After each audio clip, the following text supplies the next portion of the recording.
老太婆，从今日起，这侯府再也没你的位置。赶紧滚吧！再赖着不走，本相就叫人把你扔去乱葬岗了。你们两个狼心狗肺的东西！我堂堂承恩侯府老太君，我倾尽侯府助你登顶，如今你沈承宗高升一品宰相，就要把亲娘赶出家门吗？还有你苏佩兰，你这些年从我手里夺走侯府大权，掏空侯府库房，尽数补贴娘家，如今还要这么对我，你就不怕遭天谴吗？住口！若不是苏家在朝堂上下为我奔走，我何来今日？你就是个没用的累赘，我的一品告你，还得感谢你忙前忙后呢。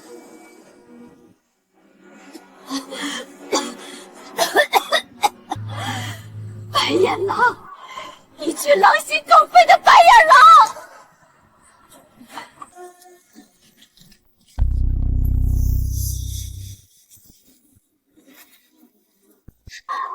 阿宁，你终于来了，娘的好女儿，快救救娘！你大哥大嫂丧尽天良，要叫我活活冻死！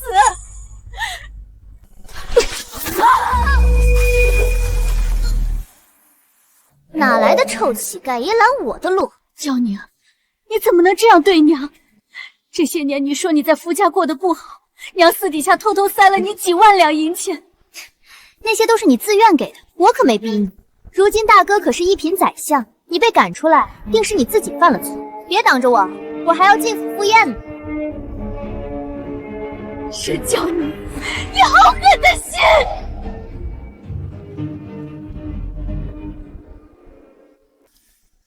承泽，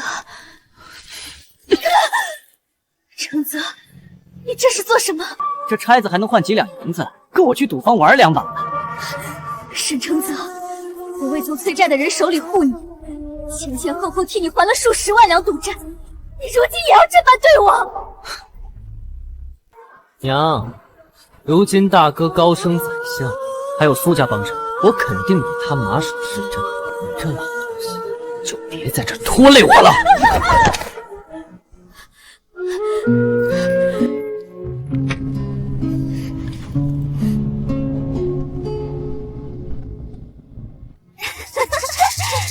大哥、大嫂、二姐，小弟来迟了，我敬你们一杯，祝大哥步步高升。还是承泽懂事，快过来看看大哥大嫂给你准备的好东西。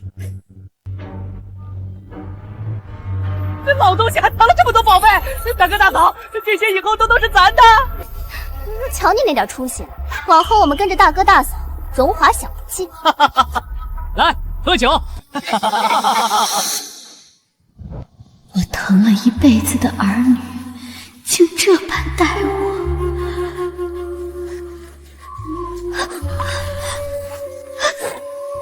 娘，你醒醒，咱们走，我养你。红玲，是我瞎了眼，边头那几个畜生冷落了你。你正要回来，你要让他们这些畜生血债血偿。娘，程耀他没了。大哥大嫂为了夺侯府，诬陷他通敌叛国，上个月被问斩，我连尸骨都没收回来。什么？小妹选秀入宫，被苏佩兰暗中使大字，得罪了贵妃，如今被打入冷宫，生死未卜。太姐远嫁他乡，如今穷困潦倒，连温饱都成问题。灵姨，我娘！半生天，竟养出这般忘恩负义之徒，若有来生，一定要他们血债血偿，不得好死。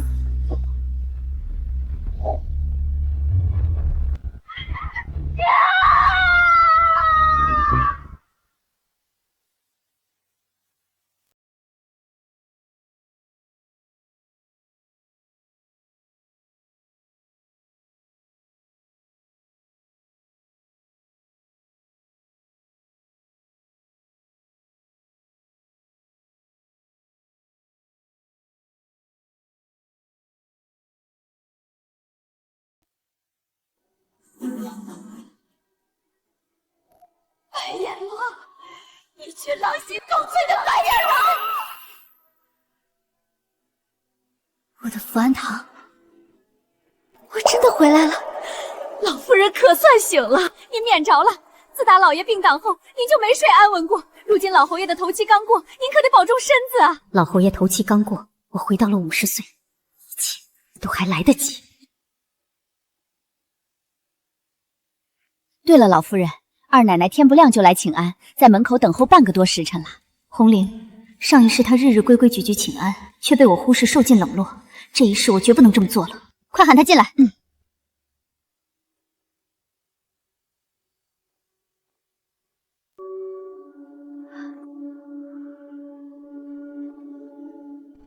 儿媳给母亲请安。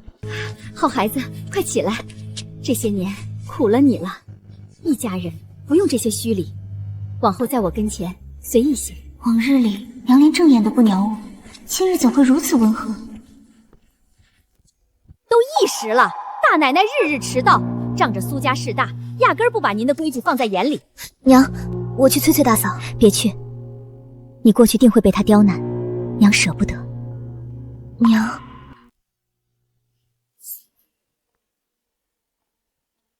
儿媳给母亲请安，母亲今日气色真好。儿媳本想让您多歇歇，谁知您竟早早起身了。哼，那依你的意思，该如何？依儿媳之见，不如直接免了成婚定喜，儿媳午后过来一趟就好，也省得您劳心。就是这句话，上辈子我信了他的鬼话，一步步被架空，最后惨死雪地。这一世我绝不会再任人宰割。大奶奶，成婚定喜是为人儿媳的本分，更是祖宗规矩。日日请安，日日迟到，本就不合规矩。放肆！一个奴才也敢多嘴，你母亲都没说话，轮得到你智慧？够了！母亲，家规明言，儿媳迟到不敬婆母，藐视家规。苏佩兰，跪下！您让我跪？往日您从不会因这点小事苛责我。往日我是瞎了眼，把你当孝顺儿媳，对你言听计从，最后被你掏空侯府，弃于雪地。这辈子我绝不会再做那任人宰割的蠢妇。我让你跪，你就得跪，莫非你敢抗命？老太君息怒，大奶奶一片小心，规矩哪有您的身子金贵？您太死板了。主子说话，何时轮到一条老狗插嘴？这规矩是你苏佩兰教的。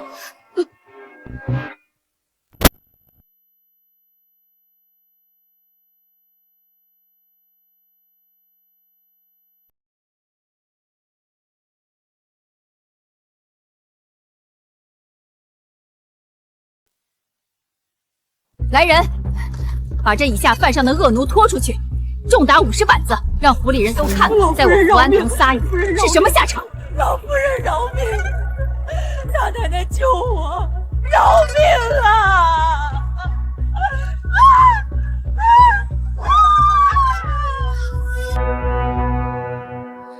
母亲，我是世子夫人，当众下跪，若传出去，岂不是丢侯府的脸？你违抗侯府家规，就给侯府长脸了？我跪还是不跪？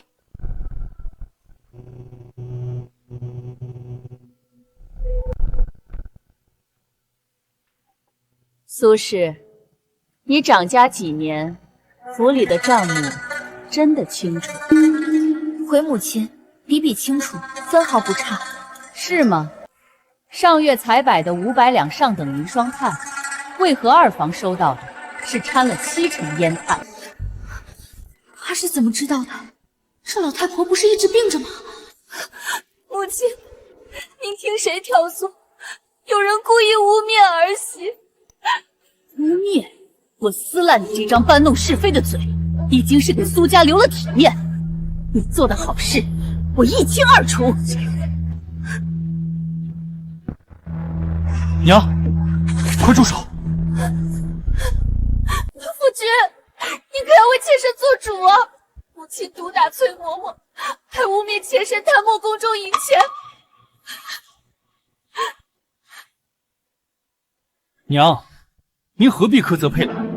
她不过迟到请安，还无端指责她贪墨，传出去让人笑话。大哥，大嫂冒图废了晨昏定省，蔑视家规，并非小事。这里轮不到你多嘴，内宅之事少掺和。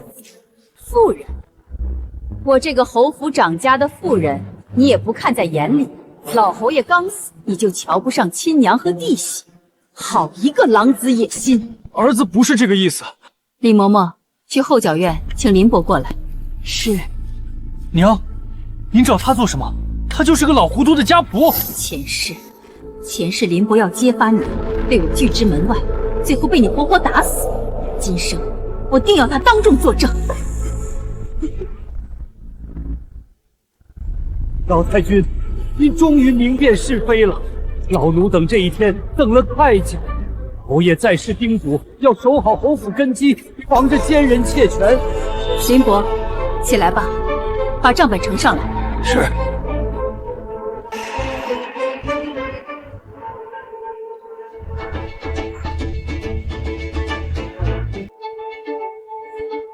启禀老夫人，大奶奶掌家3年，府库亏空，赤金623两8钱，纹银8460两，另有东海明珠1盒，和田羊脂玉。住口！被人收买伪造账本，陷害我妻！闭嘴！我还没死，这府里轮到你发号施令。是诬陷，全是诬陷！我从未探谋分毫。是不是诬陷？搜搜你的私库便知。李嬷嬷，带人去大房搜。是，老夫人。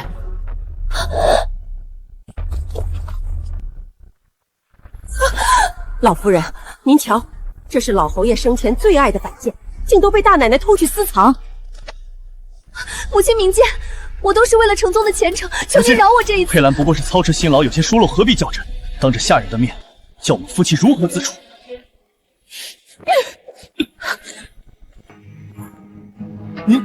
您打我！打的就是你这个不孝的孽障！你爹尸骨未寒，你纵容媳妇儿挖空侯府，当我是泥捏纸糊的不成？跪下！我是3品大人，堂堂侯爷不能跪。圣旨未下，侯位不是非你不可。我大可请旨废了你的世子之位，让程耀回来承袭。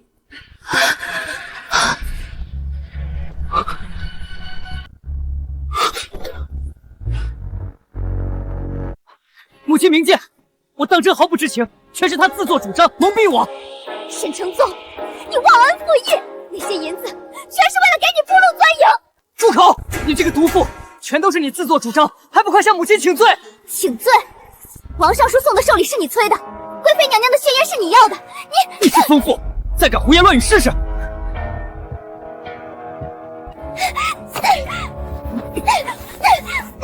住手！嫌不够丢人现眼。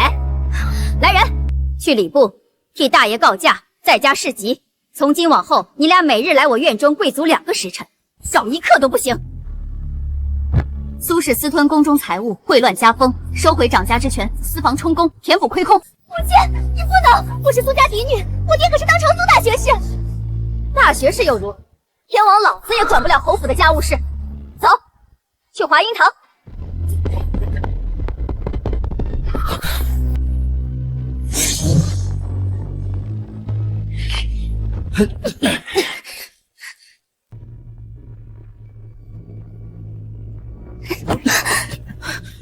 林伯，是。和田软玉1件，唐彩陶马1对，点翠黄金步摇1只。老夫人，这是先前给二爷备下救命的那只百年野山参吗？先前二爷在北境中箭，大奶奶说要给二爷的吗？大嫂，我夫君在边关流血，你却竟私购他的救命药，你怎么这般冷血？苏佩兰，你这个毒妇！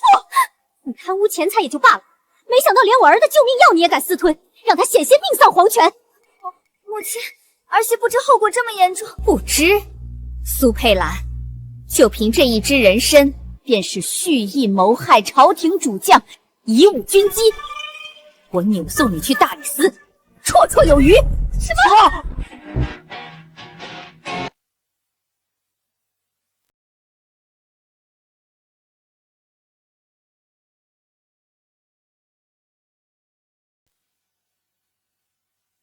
母亲，儿儿媳一时鬼迷心窍，我知道错了。母亲，你快替我求求情啊！他谋害你二弟，你确定要替他说话？莫非你是从犯？滚开！我竟不知你蛇蝎心肠，母亲，儿子真不知情，全怪这毒妇。沈长宗，你说什么？够了！苏佩兰，你私藏人参一事，我必查到底。林伯，老夫人，大奶奶私库财物，除去嫁妆，折合白银共计68600两，不足以抵扣府里亏空。不够抵扣？那她的嫁妆呢？那是我的嫁妆，你们不能动！启禀老夫人，大奶奶嫁妆折合下来乃71800两，抵扣府里的亏空后，尚剩3200两。还有的剩，正好当赔偿承泽的救命钱，收入库房看管。什么？母亲竟这般雷霆手段，连一只宠溺的大房都不留情。老二家的，你带着2个孩子总往军营跑，不是长久之计。明日搬回府里，替我协侍中贵，家中大小事务先学着上手。母亲，儿媳性子粗疏，怕是担不起这重任。娘怎么会把这么重要的事交给我手？怕什么？你谨言慎行，持家有道。往日是我眼盲，忽略了你的才干，由我给你撑腰。待过几日，将此事通告侯府上下，看谁敢不听你指示。母亲，不可啊！中妃向来有长房长媳之长，怎能交由二房？闭嘴！再多说一个字，明日我就递牌子进宫，请旨让你二弟袭爵。你若不信，大可试试。你们该面壁的面壁，该跪罚的跪罚，下去吧。是，母亲。上一世我眼盲心瞎，扶持你们这对白眼狼，继承侯府一品诰典。这一世想都别想。李嬷嬷，把掌家令牌、钥匙和账册拿来。这些都是侯府的根基，从今往后全交于你。母亲，这分量太重，儿媳怕是担不起。你担得起。风铃，我选你，不仅因你是程耀的妻子，更因为你心怀坦荡。我年纪大了，需要一个信得过的人，替我看好这个家。儿媳谢过母亲的信任，定尽心打理侯府中贵，不辜负母亲期望。具体事务你与李嬷嬷和林伯交接，他们会全力帮你。好了，你先退下吧。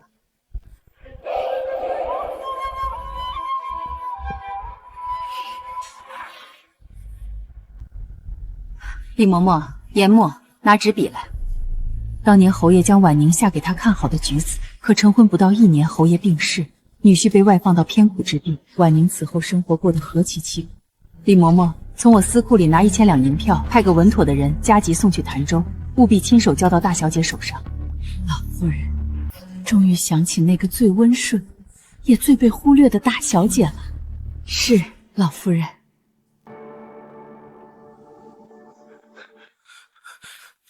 老夫人，不好了！什么事这么着急？小的该死，没劝住小少爷，小少爷又偷偷溜去城外赌坊了，差点把这个孽障忘了。无妨，起来吧，去。明日一早把府里壮丁喊上10几个，都带好棍棒，在院中等候。是，老夫人。开门，快开门！磨磨蹭蹭的，小心爷扒了你的皮！哎呦，我的爷，您可不能再这么玩了！老太太昨儿醒了，威风得很，还派人来寻您呢，怕是要出事。怕什么？娘最疼我，醒了正好，我正缺银子花，去她那儿讨点。哈哈哈哈哈哈！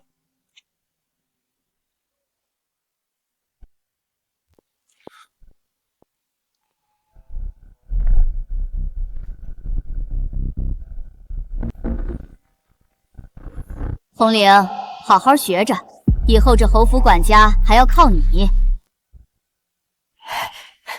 娘，您可算醒了，儿子看上了一匹汗血宝马，手头紧，您先预支儿子1000两银子呗。前世你欠上百万两赌债，拖垮整个侯府，这一世绝不再纵容你。1000两，你倒敢说？侯府的银子就是被你这般败光的。娘，您这是怎么了？从前别说1000两，就算1万两，你都不眨眼就给我了。那是以前。关门，动手！娘，你这是做什么啊，娘？今日我便好好教教你，什么是规矩，什么是廉耻。给我打！娘，我不过是欠了点赌债，侯府又不缺钱，你怎么能对亲儿子下狠手？小弟，你整日游手好闲，流连赌福青楼，白光多少侯府的银钱。母亲这样都是为了你好。娘最疼我，定会替我还债。你一个2房儿媳，侥幸得了娘的信任，也敢双教我？是吗？去，把那些贵客都请进来吧。老夫人，这是小少爷亲手画押的欠条，利滚利，一共3270两白银。还有我这的500两，他拿侯府名头做保，如今却躲着不见人。娘，你快让他们走，您替我还了，儿子以后再也不赌了，再也不赌了。沈承泽，你听清楚，侯府没有1文钱替你还债。从今日起，你的月钱份例全部停掉，再敢踏出侯府去鬼混，我便打断你的腿。各位，你们要债，我理解，人就在这里，你们找他自己要去。但记住，这是承恩侯府，若府里少了一砖一瓦，你们担待不起。小少爷，这钱不能乱。就是啊，小少爷，您不还钱，我们就天天来府上请安。救命！放开我！娘，你救我呀！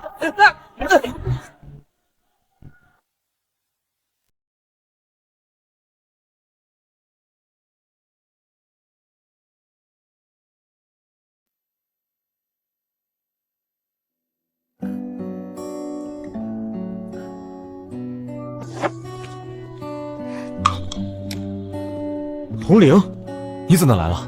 可是府里出事了，天大的事儿！是不是苏佩兰又刁难你了？她好大的胆！你等着，我这就去向大帅告假，回府给你讨回公道。不是，你别着急。夫君，你瞧瞧，这是何物？这是侯府的掌家令牌，怎么会在你手里？是大嫂给你的？不对，这一定是她设下的圈套，想栽赃陷害你。统领，听话。快把这东西还回去，这是烫手山芋，碰不得。你呀，脑子里一天到晚都是行军打仗，这不能往好处想想。这是娘亲手交给我的，实打实的信任。这几日府里发生了太多翻天覆地的事，没想到母亲竟变了这么多。从前母亲一向偏心大哥，对大嫂的所作所为睁一只眼闭一只眼，如今居然这般明辨是非，雷厉风行。从前是母亲心软，被蒙蔽了双眼。如今看清了人心，行事果决又有魄力，我打心底里钦佩他。今日，母亲还狠狠教训了顽劣的小弟。小弟，他整日赌博玩乐，挥霍无度，母亲都从前纵着宠着。看来，母亲是真的变了。这么多年，母亲终于肯正眼瞧我，真心接纳我这个儿媳。往后我必当尽心打理侯府，绝不辜负她的信任。夫君，我想把女儿送回侯府。交由母亲教导，军营条件艰苦又不安稳，跟着母亲，孩子能学得明事理辨是非，前程更好。娘如今心思清明，行事端正，把女儿交给她，我1万个放心。老夫人，老奴已经彻查清楚，这3年来，夫人借着掌家之便，偷偷把府里无数珍宝财物运去苏家，数目惊人，其中甚至还有太后赏赐给您的奇珍织锦。这苏家好大的胆子！太后御赐的东西，他们也敢私吞。只是老夫人，如今苏家在朝堂上根基深厚，势力不小。您已经罚了苏佩兰，如今再追究她贴补娘家的事儿，苏家肯定不会善罢甘休。若是他们登门闹事，咱们该如何应对？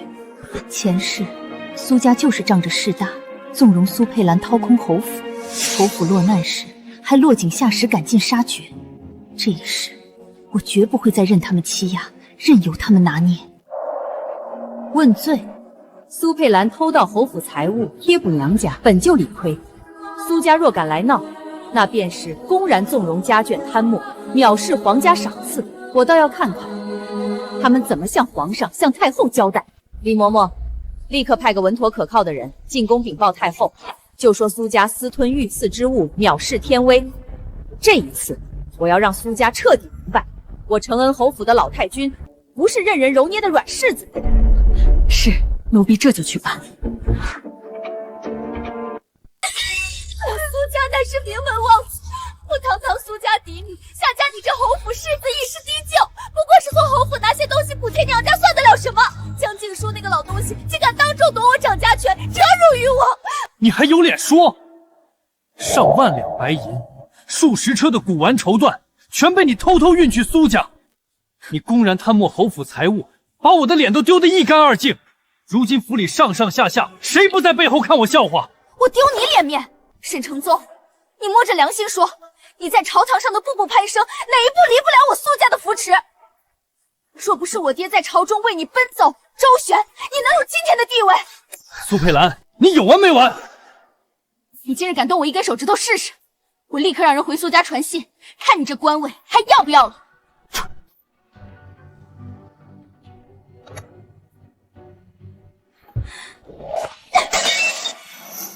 江静书，你个老不死的！这掌家权是我费尽心思才攥到手的，我绝对不会这么轻易还给你。这笔仇我记下来。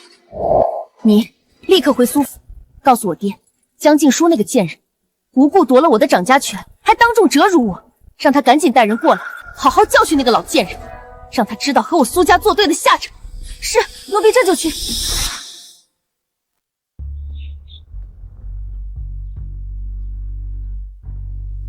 老夫人，不好了！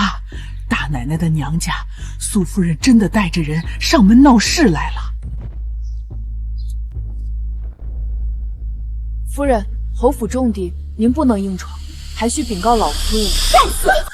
我女儿是侯府当家主母，这地方我想进就进，轮得到你一个下人阻拦？亲家母，你这是做什么？我女儿好歹也是世子夫人，你竟让她跪在露天庭院，这般折辱，传出去岂不让全京城的人看笑话？你眼里还有没有我这个亲家母？苏夫人好大的威风，身为客人，不经通传便闯入我侯府内院，见了主家不行礼，反倒上来就指责，莫非苏家书香门第教出来的就是这般不懂礼数的人？娘，您怎么来了？女儿没事，不过是儿媳犯了错，受婆母责罚是应该的。您别为了女儿和婆母闹不愉快。亲家母，我倒要问问你，我女儿佩兰嫁入侯府10多年来，勤俭持家，操持中服，没有功劳也有苦劳，到底犯了什么弥天大错，要受罚跪之辱？你们侯府就是这么苛待儿媳的？母亲您别说了，都是女儿不好，惹了婆母生气。你有什么错？我苏家是书香清贵门第，世代为官，岂是你们这舞刀弄枪的武夫世家能比的？你这般欺负我女儿，就是打我苏家的脸面。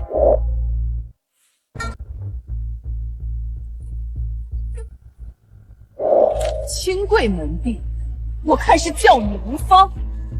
你睁大眼睛好好看看，这就是你苏家教出来的好女儿。怎么会有这么大的亏空？苏夫人饱读诗书，这白纸黑字总看得明白。苏佩兰掌家3年，贪墨侯府数万两白银，偷偷将无数珍宝绸缎运去苏家，桩桩件件账目分明，铁证如山。佩兰，这到底是怎么回事？金银钱财不过都是身外之物。佩兰年轻，身为侯府当家主母，应酬交际，哪样不要花钱？偌大的侯府，不至于为这点银钱如此斤斤计较吧？娘说的是，儿媳一心为侯府操劳，四处周旋打点，到头来反倒落了一个贪墨的罪名。侯府这般容不下人，分明是把我当成了外人。身外之物，那苏夫人倒是说说，你身上这件织锦华服也是寻常身外之物？这匹奇珍织锦是上月太后娘娘亲赐给我的御赐之物，全京城独一份，我自己都舍不得上身，今日竟穿在了苏夫人身上，真是好大的胆子，好一份孝心啊！你胡说，这不过是我在坊间绸缎庄买的普通锦缎，怎么可能是太后的御赐之物？江静书，你休要拿这话污蔑我！污蔑？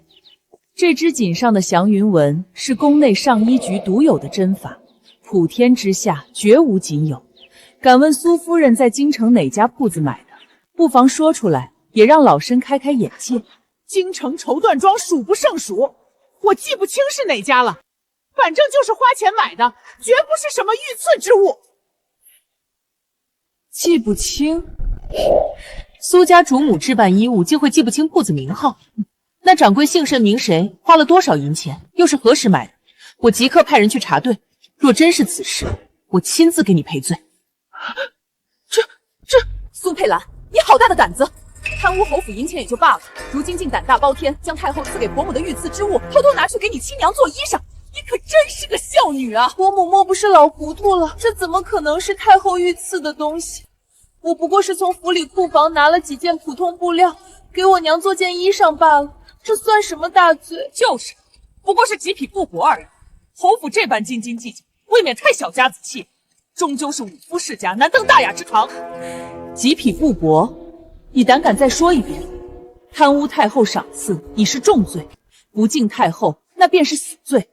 若是太后娘娘降罪下来，你们苏家上下全都吃不了兜着走。千万别承认，一旦认下，咱们苏家就全完了。婆母不必虚张声势，我敢和你打赌，这锦缎若真是太后赏赐之物，我苏家任凭处置，绝无二话。哦，是吗？如此甚好。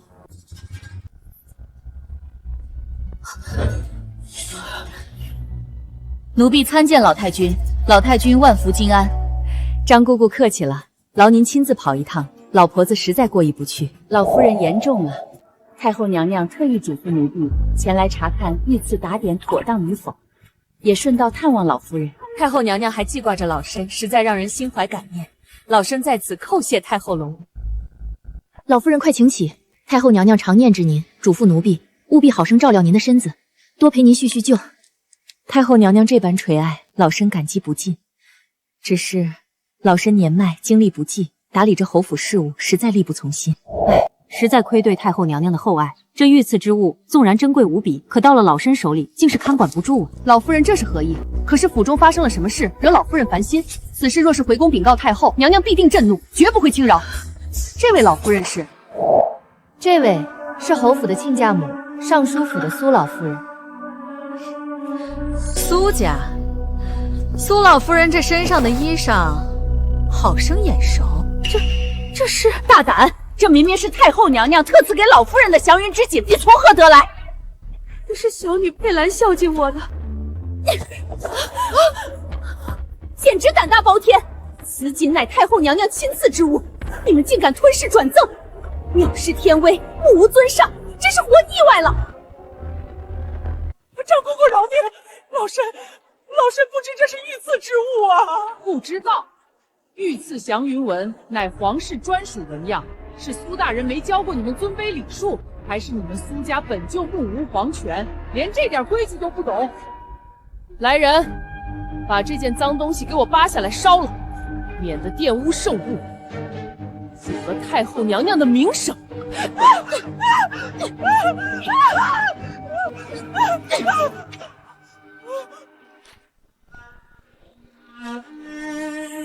你们苏家真是好大的胆子！外界都传苏尚书德才兼备，苏家是书香清贵门第，今日一见，不过是些贪慕虚荣、目无王法的粗鄙货色。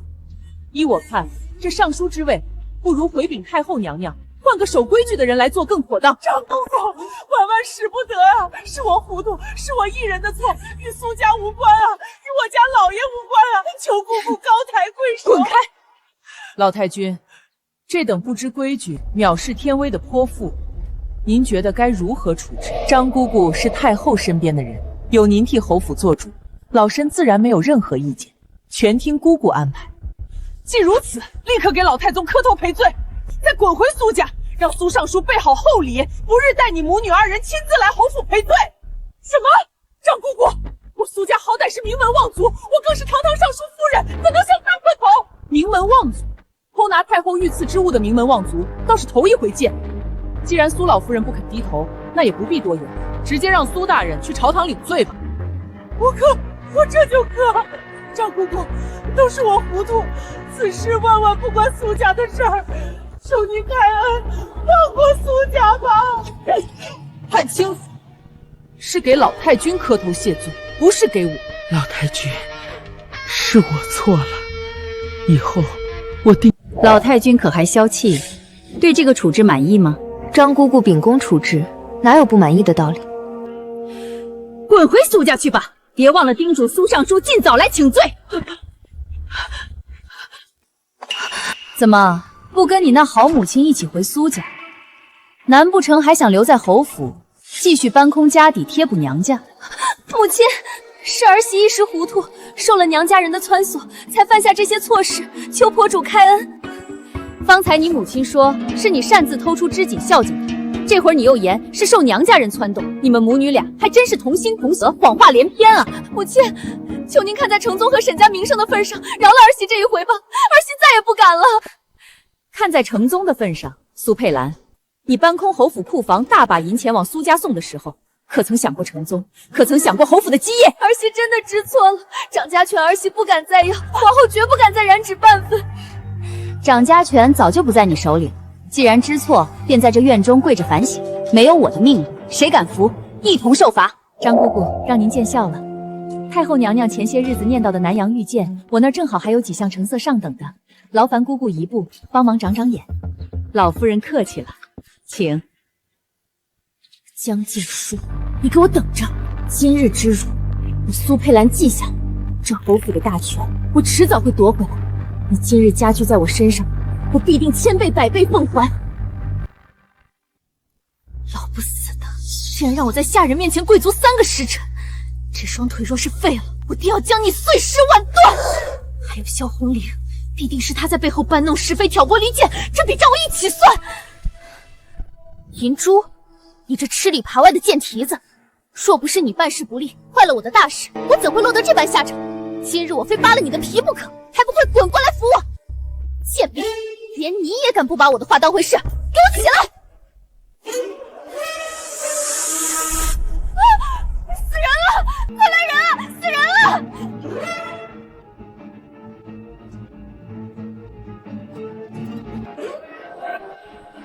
母亲，这贱婢，他怎么会死在这里？老夫人，查实了，大奶奶身边的丫鬟银珠一直暗中给苏家传递消息，是藏在府里的眼线，这是她的口供，何时传信，传给何人，全都写得一清二楚，抵赖不掉。好一个家贼难防！我沈家待下人宽厚仁慈，他却偏要做苏家的走狗，吃里扒外，背叛主家。老太君，银珠现在押在外头，如何处置？侯府容不得这等胳膊肘往外拐的东西，按照家规从重处置。老奴明白，这就去办。一个小小的丫鬟，竟敢吃里扒外，泄露侯府家事。侯府的家规，判主者死，你可有异议？你怎么会知道？没有，没有便好。你给我记住，往后若再敢动歪心思，耍阴狠手段，下一次躺在这里的可就不是你的丫鬟，而是你自己。大奶奶今日受了惊，心绪不宁，今晚就别出房门了，让她在佛前静心反省，驱除身上的晦气。江静书，毁我名声，夺我权力，折我尊严，害我至此，我苏佩兰发誓，绝不会放过，更不会放过沈家。老夫人，咱们今日处置了银珠，又狠狠落了苏家的颜面，苏家恐怕不会善罢甘休。苏家家大业大，势力盘根错节，背后还有贵妃撑腰，确实是块难啃的硬骨头。但想要护住沈家安稳，光清除内奸远远不够，必须主动出击，斩断他们的魔爪，永绝后患。老夫人心中可有盘算？现在当务之急，一是帮程耀夺回世子之位，二是助红林站稳脚跟，彻底掌控侯府中辈，断了苏家从侯府吸血的魔术。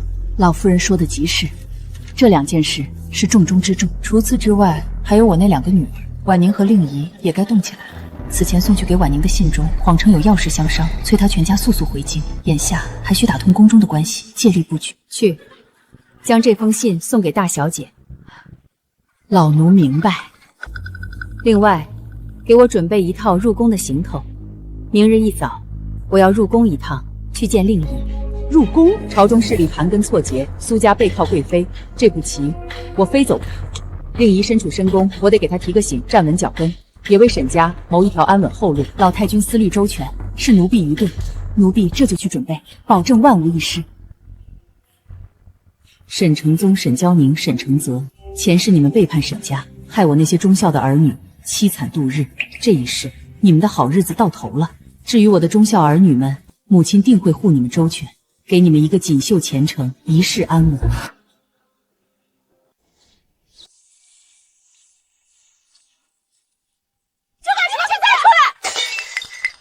大清早的，何处如此喧哗？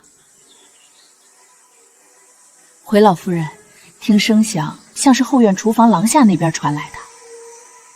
走，去看看。是。刘妈妈，你给我说清楚，这药包里过量的冰片是谁放进去的？慧儿才5岁，你们竟敢在她的吃食药材里动手脚，这是想要她的命啊！二奶奶，瞧您这话说的多难听！冰片本就清热去火，不过是怕小小姐夏日里心火旺，才加了一些。这可是大奶奶管家时定下的规矩，怎么到了您这儿，反倒成了要命的毒物了？你胡说！这冰片的分量足足超过正常用量数倍，根本不是寻常调理，分明是蓄意加害。哼！二奶奶就是年轻气盛，小题大做。大奶奶管家的时候，府里上下和睦，哪有这么多口舌？大家伙说是不是这个理儿？大奶奶那是菩萨心肠，宽和大度，府里上下人人心服。您啊，还是学着点容人的度量吧，别整天疑神疑鬼的，闹得府里鸡犬不宁。好一个苏佩兰，好一个众人称道的善人主母，背地里竟如此歹毒。老太君，您怎么有空到后院来了？前世慧儿从小体弱多病，不到10岁便夭折了，原来根子竟在这里。母亲，您听儿媳解释，慧儿她差点……母亲，老太君英明，二奶奶到底年轻，没见过世面，为这一点子药材就闹得鸡飞狗跳的，老奴正劝着呢。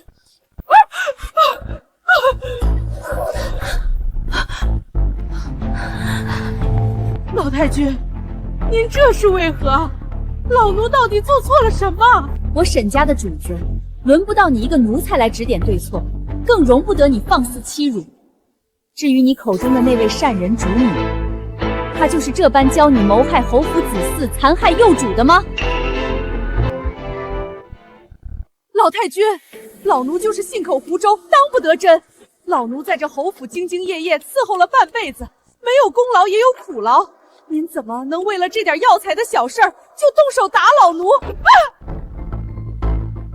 主子教训下人，还要跟你讲道理不成？你刚才一口一个大奶奶，是想拿她来压我，还是觉得这侯府早就改姓苏了？老奴不敢，老奴绝无此等心思，求老太君开恩。今日借着此事，正是助红菱真正长家的最好时机，又能断了苏佩兰的爪牙。红菱，把我给你的掌家令牌拿出来。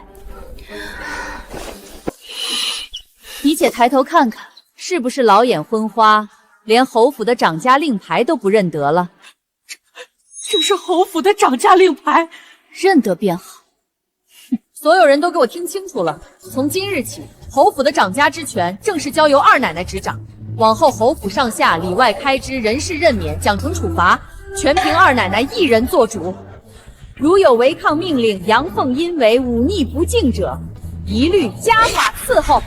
红菱，记住，你是侯府名正言顺的二奶奶，如今更是侯府的当家主母，不必畏手畏脚，拿出你的魄力和手段来，守住侯府，保住儿女，别让旁人看扁了，更别被奸人得逞。儿媳明白，请母亲放心，儿媳定会整顿府内肃清奸佞，为慧儿讨回公道，守住侯府安宁。来人，按照侯府家规，残害侯府子嗣，忤逆不敬，以下犯上，当如何处置？回二奶奶，不回主母，按侯府家规，当先重责40大板，再打断4肢，逐出侯府。既然清楚家规，还愣着干什么？立刻执行！不要，放开我！救命啊！住手！全都给我住手！你们这群奴才，我的人你们也敢动？大奶奶，您可算来了，快救救奴才，他们要打死奴才啊！大奶奶见谅，奴才们按侯府家规办事，处罚忤逆刁奴，还请大奶奶退后几步，免得棍棒无影，伤了您的贵体。你算个什么东西？我可是这侯府的大嫂，母亲已经将掌家大权交于我，你若执意阻拦，便是公然不服主母的命令，按家规同样要罚20大板。若大嫂实在于心不忍，不如同刘妈妈一起受罚。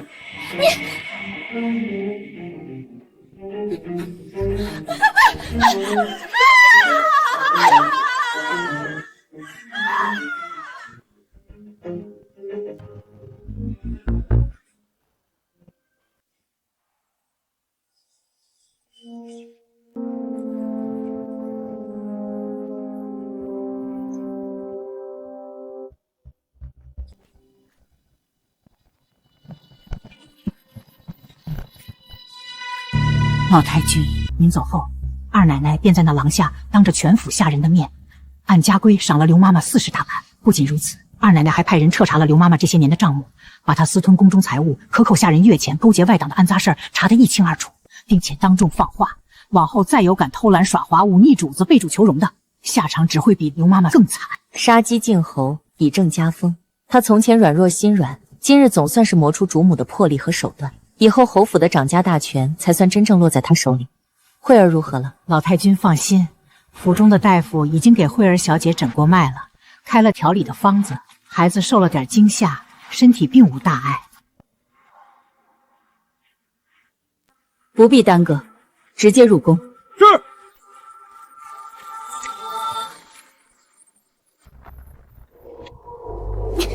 好一个江静书，好一个萧红林，3番2次骑在我头上作威作福。去，给宫里递个信，既然老太君要入宫，那就让我表姐好好招待她。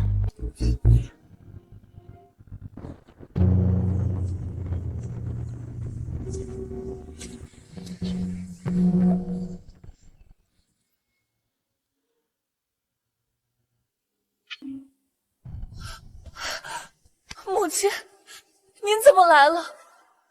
女儿日日都盼着你，夜夜都想念你。母亲放心不下你，特意进宫来看你。我的怡儿住在这样的地方，实在是太委屈了。女儿不委屈，后宫日子本就清淡，只要皇上心里记挂女儿，女儿住哪里都觉得安稳。傻孩子，还是和前世一样天真。帝王之爱最是良苦，前世若不是轻信帝王恩宠，你又怎会被苏家贵妃陷害，惨死冷宫，尸骨不存？这一世，母亲定要让你看清后宫残酷真相，护你平安，助你站稳脚跟。怡儿，母亲今日进宫，不只是来看你，还有要事问你。你觉得活下去，甚至活得体面安稳的道理，到底是什么？母亲，你是想说，有了皇上的宠爱，就能无恙？母亲，您怎么知道我想说什么？傻孩子，你真以为靠着那点虚无缥缈的恩宠，就能在这后宫高枕无忧吗？母亲这话是什么意思？你可知晓，这几日侯府已经出了天大的事。母亲，女儿愚笨，听不懂这其中的厉害，还请您明白示下，女儿好心里有数。你大嫂苏佩兰私吞侯府宫中银钱，掏空家底贴补娘家，数额巨大，罪证确凿，被我当场抓获。如今我已经彻底收回她的掌家大权，将她禁足院内，再无插手侯府事务的权利。什么？大嫂她竟然做这种事？我一直以为她待人和善，最是贤良。贤良？她贤良到将侯府的银子大把大把的搬回苏家。怡儿，你记住，这世上除了你自己，没有任何人会是真心实意对你。父母手足尚且可能心怀鬼胎，更何况是这吃人不吐骨头的后宫。你以为苏佩兰在府中受了气，就会善罢甘休吗？以她的性子，此刻她求救的信恐怕已经送到了她表姐淑妃的手上。你在这深宫之中无依无靠，必当首当其冲。母亲，女儿在宫中时常受到淑妃的排挤和刁难，原来竟是因为大嫂的缘故。你现在才明白，也算不晚。母亲，女儿知错了。女儿这些年只想着风花雪月，不懂人间险恶。母亲，我该怎么做？我想帮你，想保住侯府。好孩子，你能有这份心思，母亲很欣慰。后宫从来不是避风港，是不见硝烟的战场。想要活下去，想要活得安稳体面，不能只靠别人庇护，要有自己的心计和手段。女儿明白了，请母亲教我。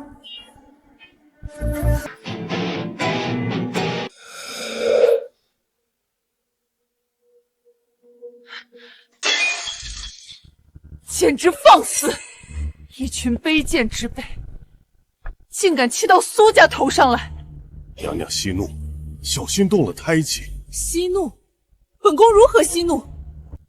一个没落的承恩侯府，竟敢如此折辱本宫的表妹，江静熙那个老贫婆，简直是活得不耐烦了。哼，我看何止他敢处夺佩兰在沈家的掌家权，还敢逼着佩兰给他下跪，不把岳维你放在眼里。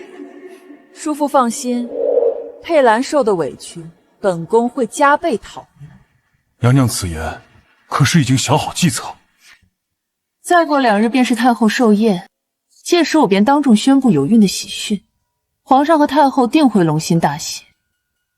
我命人在沈令仪献舞的舞台上动了手脚，待他从高台坠落，我便寻个由头说他惊扰圣驾，冲撞了本宫腹中的皇嗣。届时我定要让沈令仪死无葬身之地，把整个沈家都拖下水。娘娘这招实在是高啊！这下那沈家定然在劫难逃。区区落魄侯府也敢和本宫斗？既然那……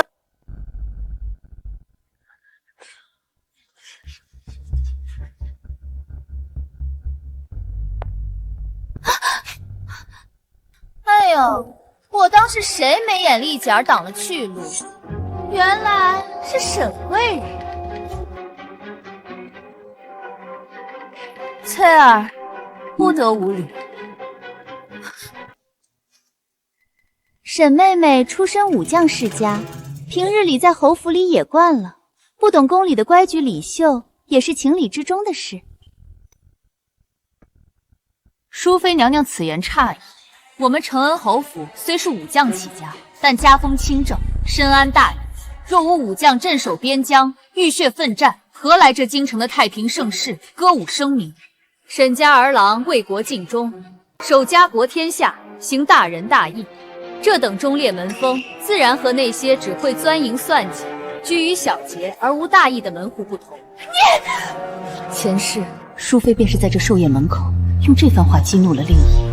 令仪年轻气盛，为了维护家族颜面，当众顶撞，结果心神大乱，在御前失仪跌倒，毁容获罪，从此断送生路。这一次，我绝不会让悲剧重演。放肆！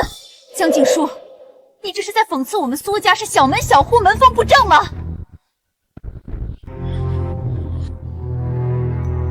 老身只是论事，并未指名道姓，娘娘何必对号入座了？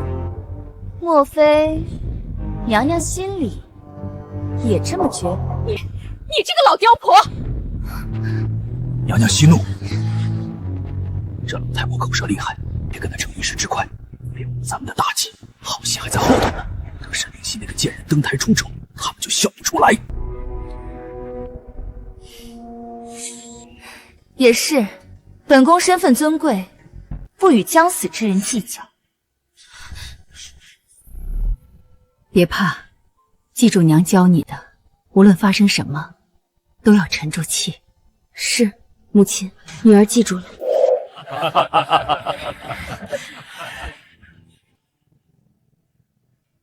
太后娘娘，今日是您的寿辰，臣妾原本该敬您一杯酒，只是什么？爱妃今日怎么吞吞吐吐的？只是臣妾身子不便，太医叮嘱不可饮酒，臣妾有喜了。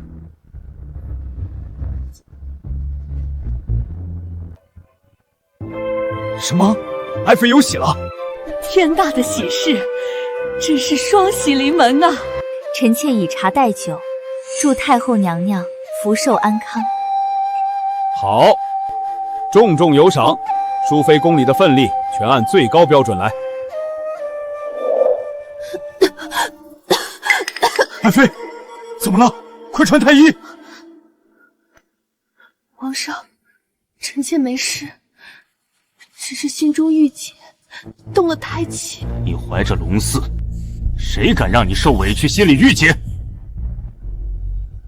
皇上，太后，还请为淑妃娘娘做主，娘娘这是心病啊！苏爱卿，有话直说。皇上和太后有所不知，淑妃表妹苏佩兰在侯府勤恳持家，却被姜老太君无端夺权，当众羞辱。娘娘心疼妹妹，日夜忧思，才伤了龙胎啊！皇上，臣妾的妹妹命苦，沈家这般行事，实在欺人太甚。岂有此理！承恩侯府好大的胆子！皇上，臣妾并非有意要怪罪侯府，只是一想到佩兰在府里受了那样的羞辱，臣妾这心里实在憋屈。皇上，沈家欺凌皇亲国戚，如今淑妃娘娘怀有龙裔，若因此郁结于心，沈家便是万死也难辞其咎。江静书，你治家不严，依照我大周律法，即刻撤夺你一品诰命夫人封号。皇上息怒，此事尚有诸多疑点，万万不可听信一面之词便草率顶罪，有失偏颇，更会寒了老臣之心，难以服众。太后娘娘，此事早已传遍京城，恳请皇上为苏家做主，为淑妃娘娘做主。好一个承恩侯！礼部尚书何在？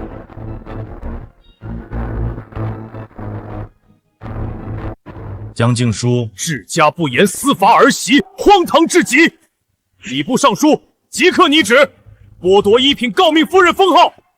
皇帝，此事母后不必多言，朕意已决。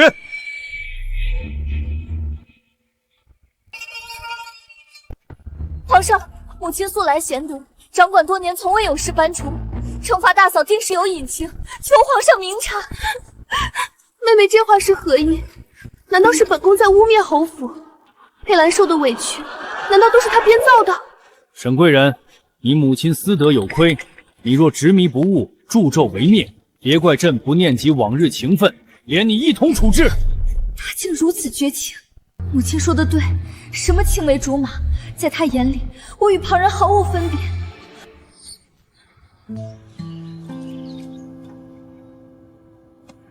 令仪，等我将来登基，定护你一生周全，绝不让你受半分委屈。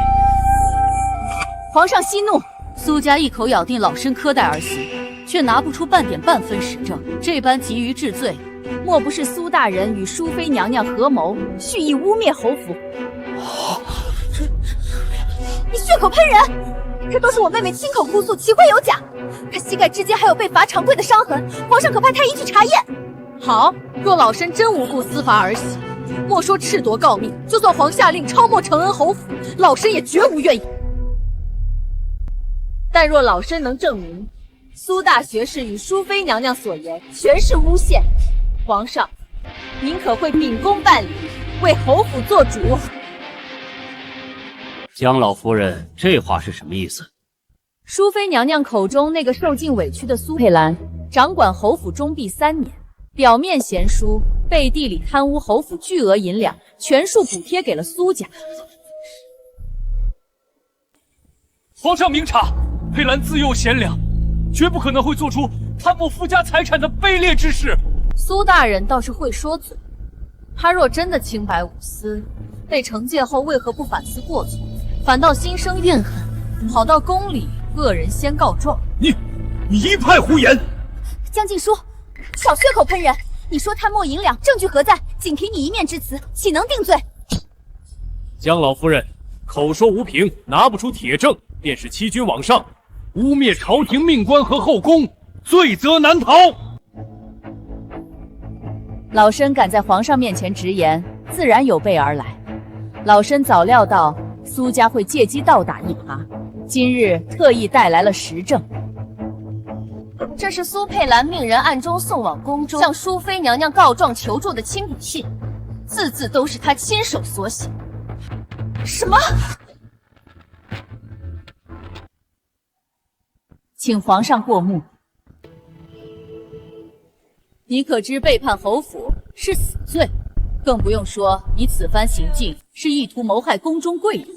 一旦东窗事发，不仅你要千刀万剐，就连你远在乡下重病的爹娘也难逃牵连。求老太君开恩，奴婢知错了，奴婢再也不敢了。我知道你是为了筹钱给你爹娘治病，只要你乖乖听我的话，我不仅免了你的死罪，还会给你一笔丰厚的银子，让你返乡安心回去照顾父母。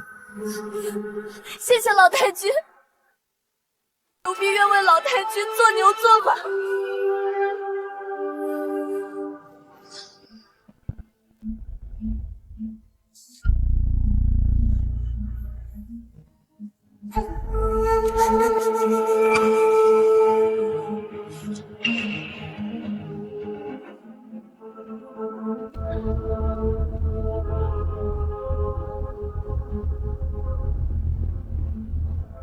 苏佩兰，你果然自寻死。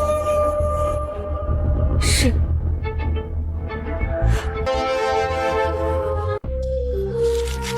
放肆！淑妃，自己睁大眼睛看看，这就是你口中那个受尽委屈、安分守己的好妹妹。姓李字字句句皆是恶毒之语，竟还妄图利用你在宫中兴风作浪，教训侯府。这究竟是怎么回事？皇上，臣妾。皇上明察，这信件伪造与否，只需对比苏佩兰的笔迹，一查便知。皇上若是不信老身方才所言，大可即刻派人去侯府取来苏佩兰的手书，当场核验。好你个苏佩兰，竟敢欺君罔上！皇上，老太君说的没错，前几日哀家特意派张公公亲自前去侯府探望老太君，却无意间发现那苏家老夫人身上所穿的衣料，竟是哀家去年亲自给长安侯府仅供侯府主母使用的御用云锦。苏大人，淑妃，你们好大的胆子！今日必须给哀家和皇上一个交代。叔父，这锦衣的事您怎么没告诉我？这我也不知道啊。佩兰那丫头只说送了些好料子回来，谁知竟是太后赏赐的贡品。苏佩兰，居然连太后御赐之物都敢往娘家搬，这么重要的事情竟敢瞒着我，成事不足败事有余的东西。张姑姑，太后所言，你可亲眼得见？回皇上的话，老太君说的句句属实。奴婢进门便见到那前来侯府做客的苏家老夫人，身上穿着的正是太后娘娘去年赏赐给老太君的御用云锦。奴婢伺候太后多年，那云锦的纹样和光泽绝不会认错。皇上，太后娘娘赏赐的锦衣乃是无价的贡品面料。苏佩兰掌家这3年，不仅掏空了我侯府的库房，甚至连这等御赐贡品都敢偷运回娘家，这便是她贪污的铁证之一。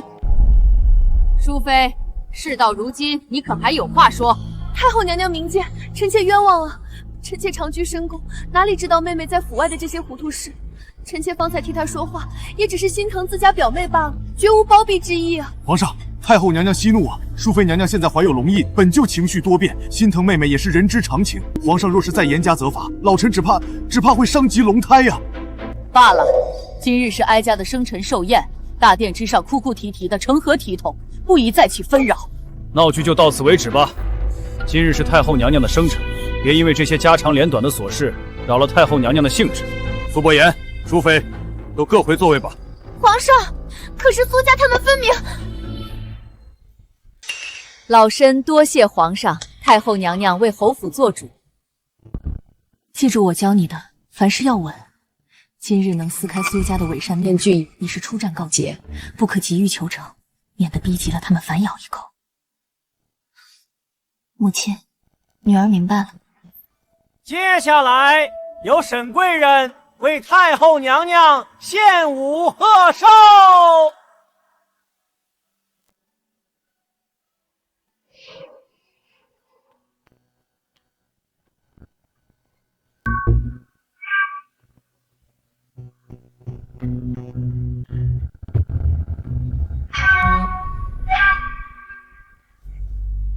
臣妾恭祝太后娘娘福如东海，寿比南山。好一个灵动俏丽的丫头，这舞跳得极妙，哀家甚是喜欢。皇上，令仪这丫头乖巧懂事，今日又献了这么好的舞，让哀家心里痛快。你可得替哀家好好赏她。哈哈哈哈哈！母后既然发话了，朕自然要重赏。传朕旨意，赏沈令仪黄金100两，东珠1多，玉如意1对。臣妾谢皇上隆恩，谢太后娘娘恩典。怎么回事？刚刚不是叫您派人去切断机关了吗？娘娘，老臣确实已经派人去了，这不应该呀。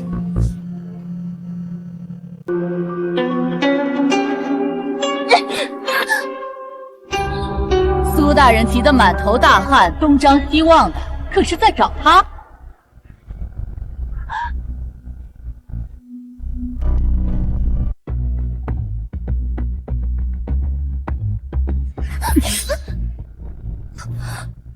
在太后娘娘的眼皮子底下也敢动手脚，真是胆大包天！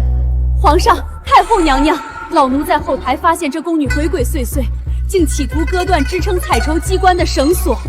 若非老奴及时阻拦，那沉重的机关砸下来，沈贵人怕是要命丧当场啊！母亲，女儿好害怕，没想到竟有人想在太后寿宴上害我。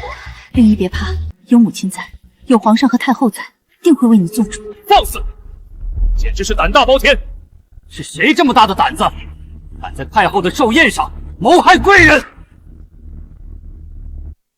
母亲所言，女儿字字句句都牢记在心。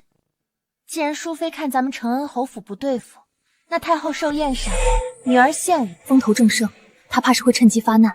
为了保险起见，母亲，咱们还是派人去后台盯紧些机关为好。令仪虽然年幼，从前又总是满脑子情爱，但这般聪慧一点就通，假以时日，定能在后宫站稳脚跟。不可能，本宫安排的天衣无缝，怎会被那老太婆的人截了行踪？到底是哪里出了破漏，毁了本宫的好事？皇上，臣妾自入宫以来，素来安分守己，待人谦和，从未与人为恶。为何有人要在太后寿宴这般喜庆之日，对臣妾下此毒手，置臣妾于死地？今日若不是李嬷嬷及时阻拦，臣妾恐怕再也见不到皇上，再也不能侍奉皇上与太后了。还请皇上为臣妾做主啊！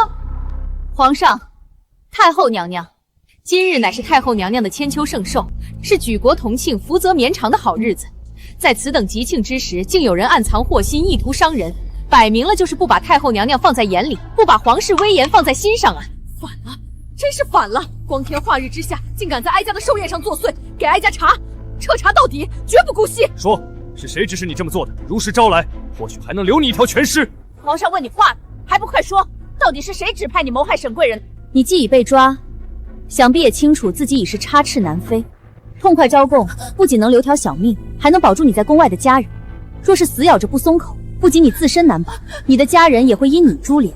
招供是活，沉默是死，你自己选。老夫人不好，她在服毒！老夫人，人没气儿了。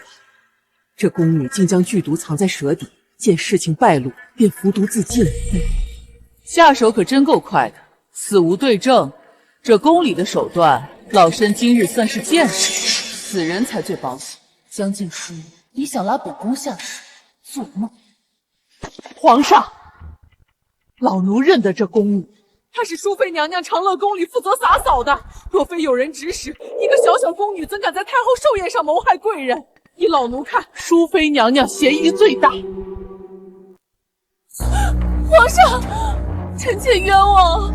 臣妾如今怀着龙裔，一心只为皇上祈福，怎会做出这等残忍之事？定是有人想陷害臣妾，想让臣妾一尸两命啊！皇上，今晚是哀家的寿宴，哀家的寿宴上闹出人命，甚至有人想当众行刺贵人。若不严肃处理，是想让天下人笑话皇室无能吗？母后息怒，给朕彻查到底！查，封锁长乐宫，所有接触过此宫里的人全部收押审问。皇上，淑妃管教不严，虽隐孕在身，但死罪可免，活罪难逃。即日起，后夫俸禄3月，禁足长乐宫思过。在事情调查清楚前，不得踏出宫门半步。臣妾领旨谢恩。江静书，你这个老贱人，本宫绝不会放过你。还有那个沈令义，你们都给本宫等着！太后娘娘，您怎么了？无碍，哀家只是觉得胸口有些发闷。母后，来人，快传太医，传太医！皇上不必惊慌，哀家这是旧疾复发，老毛病了，不打紧的。太后娘娘，你这1个月以来已经咳血3、4次了，再这样拖下去，太后娘娘的凤体怎么受得住啊？旧疾复发，前世太后突然暴毙，对外还称的也是旧疾复发。可后来太医院在处理太后遗体时，分明查出了红花、百合香等相克的物质，这是有人在暗中给太后下毒。皇上、太后娘娘，老身幼时曾随家父研习药理，略懂几分养生调息之道。太后凤体归少，老身斗胆请命，愿为太后娘娘切脉调息一二。过来吧，老身遵旨。这是红花，这香味是百合香，佛手柑，果然如此。皇上，太后娘娘根本不是旧疾复发，而是中了奇毒。什么？老太君，此话怎讲？皇上请看，这茶杯中泡的乃是活血的红花，这香炉中燃的是凝神的百合香，而这盘中所盛是理气的佛手柑。这些皆是养生珍品，有何不懂？回太后娘娘，这3样东西单独分开来看，确是千金难求的养生珍品。可若是合在一起，长期使用，便会相生相克，化作穿肠烂肚的慢性毒药。什么毒药？竟有人敢在太后宫中下毒，荒唐！简直是无法无天！朕的眼皮子底下竟有人胆敢谋害太后！皇上，这红花、百合香还有这佛手柑，若老都没记错，这些可都是上个月淑妃娘娘派人送来的，说是给太后娘娘调理身子，尽一片孝心。皇上，臣妾冤枉啊！臣妾真的不知道这些东西合在一起会有这种毒性，臣妾只是一心想让太后娘娘身体康健啊。姐姐，当年你刚入宫受宠，靠的不就是熟读医药典籍，能为皇上调香安神吗？怎么如今贵为贵妃，反而连这些基本的相生相克都不清楚？淑妃，朕看在你有孕在身的份上，今日已经对你百般迁就，想不到你居然怀着如此狼子野心，胆敢独谋太后！皇上饶命！臣妾虽懂些调香，却最不知这几样东西搭配能要人命。是宋药的人说，这几样搭配能安神养生，臣妾才敢献给太后的。是江景轩，是这江景轩为了陷害臣妾。他一个侯府深宅里的老妇人，哪里精通什么药理？这分明是他从哪学来的歪门邪道，故意设局，想置臣妾于死地。淑妃娘娘，你说是老身设局陷害？皇上，既然淑妃娘娘觉得老身不懂药理，那老身便当场演示。这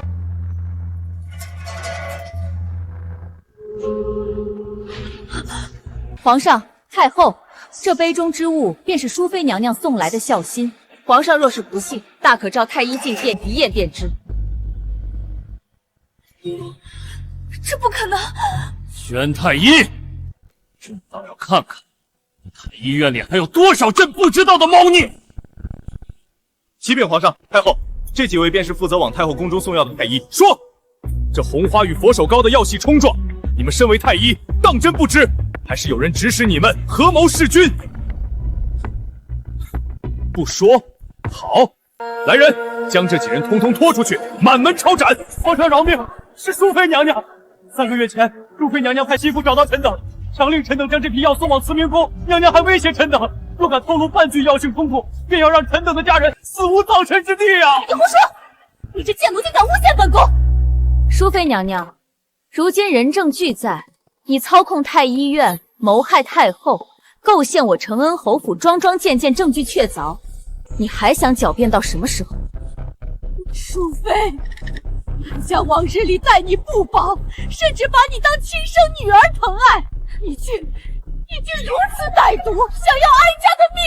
来人，将淑妃禁足，彻查此事！淑妃，你当真以为哀家瞎了龙了？不知道你私底下在后宫干的那些龌龊事儿。哀家往日里看在皇上的份上，对你睁一只眼闭一只眼，只盼你安分守己。可你这毒妇胆大包天，居然算计到了哀家的头上！太后娘娘，请你饶了！皇上息怒，此事定有蹊跷。淑妃娘娘如今肚子里还怀着龙胎呀，若是此刻重罚定罪，只怕娘娘受惊惊吓，龙胎恐难保全。求皇上先暂缓定罪，待微臣协同大理寺查清真相，再做处置。这也算给皇家留后，为皇上祈福啊！你肚子里还有皇上的龙肉，只要我饲养猪不是故意的，他们现在没有我直接下毒的证据，就定不了我的死罪。皇上，臣妾真的不是要刑相控啊！臣妾只是一心想让太后凤体高洁，才四处搜罗边防。臣妾就算有天大的胆子，也不敢拿肚子里的皇嗣冒险去毒害太后啊！哼，好一个不知要喜相冲，好一个为了皇家留后！别以为你不说，朕就查不出来。朕今日不会立刻办了你和苏家，但等真相彻底明朗的那一天，你还有你们苏家的下场，你们自己心里清楚。皇上，传朕旨意，即日起废除淑妃妃位，立刻打入冷宫。没有朕的旨意，任何人不得探视。真相什么时候查出来，什么时候再从冷宫里出去。皇上，不要啊！皇上，臣妾肚子里还有您的亲骨肉啊！皇上，尚书苏伯言，教女无方，即日起罢免尚书一职，苏家降爵一等。往后朝堂位次、家人所有礼遇，统统削减一半。微臣领旨谢恩。你给朕听好了，如若日后查出太后中毒一事确是你们苏家在背后主使，朕定要将你苏家抄九族。来人，把这毒妇给朕拖下去！叔父，救我！救我啊！微臣告退。江静书，你这个老贱妇，今日你折我苏家根基，此仇不共戴天，苏家绝对不会放过你。今日若不是老太君慧眼如炬，暗中筹谋，哀家这把老骨头恐怕真的要死在那蛇蝎妇人手下。太后吉人自有天相，老身不过是略尽绵薄之力，这都是老民分内之事。老太君放心，苏家虽已受惩罚，但哀家定会让人彻查苏家，绝不会让他们报复你与侯府，更不会让他们再伤令轩分毫。此前是朕听信谗言，错怪了侯府。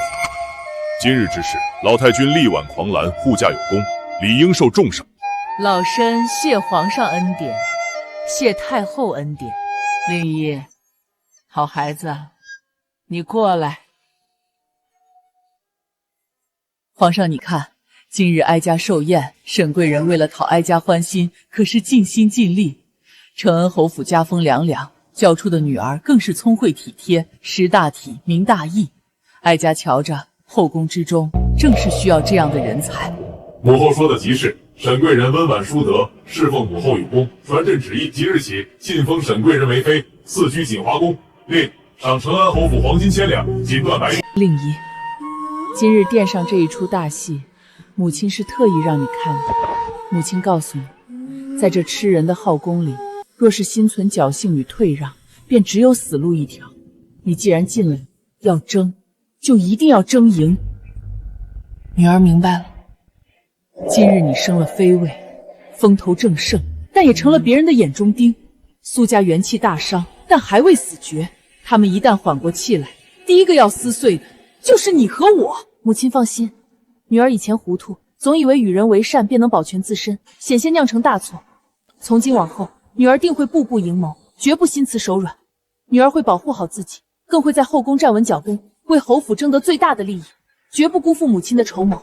好，这才是我的好女儿。其实，母亲这次进宫，除了保你，还有另外一件事要做。母亲还有何打算？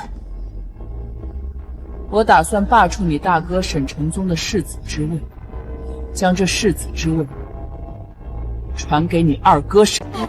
大哥，这可是动摇侯府根基的大事，甚至可能要惊动皇上的。令衣聪明，罢黜世子需要礼部走章程，我需要你在宫里配合我，探探前朝的口风。母亲放心，我和礼部尚书家的千金交好，我寻个机会他走动走动，定能帮母亲在礼部尚书那里说上几句话，促成此事。好，好，我的令仪终于长大了，懂得审时度势了。这名册是我托太后身边的张都给提前抄录，马上就要选秀了。这上面圈出的几个人，要么家世显赫，要么心思深沉，皆是日后能左右后宫格局的人。母亲用心良苦，令一定不负所托。我会提前拉拢他们，在这后宫里彻底站稳脚跟。万事小心，时辰不早了，我也该回府了。母亲留步。母亲，今日之事，女儿心中尚有一丝不安。我的位分说到底也是太后娘娘给的。太后娘娘忌惮皇上多事，如今为了提拔我，借机让苏家淑妃下马，此行怕是在逼我站队。您觉得女儿该站在哪边？这帝王家的斗争最是波诡云诡，不是咱们能轻易把握的。母亲费尽心思，只希望你能在这吃人的深宫里安安稳稳地活下去，不愿你深陷泥潭。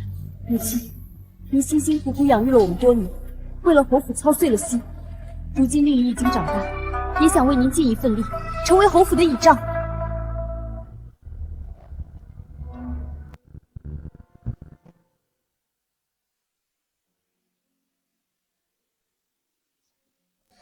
娘，娘，婉宁，许久不见，你怎么瘦成这般模样了？前世我偏心娇宁，对婉宁百般严苛冷落，由着她在夫家受苦。重活一世，娘绝不让你再受半点委屈。娘，从前娘对我最是严苛，连我多回府一次都要被训斥，今日怎么对我这般温柔？大姐，你是不知道，母亲自从大病初愈，变了可多了。如今母亲不仅明察秋毫，更是最心疼我们这些晚辈了。你快别站在风口了，小心受凉。小婿周文清给岳母请安。周文清德才兼备，是个清流之才。前世老侯爷过世后，他没了靠山，被苏佩兰和沈承忠暗中使绊子贬去外乡，下场凄惨。这一世，我定要好好扶持婉宁一家。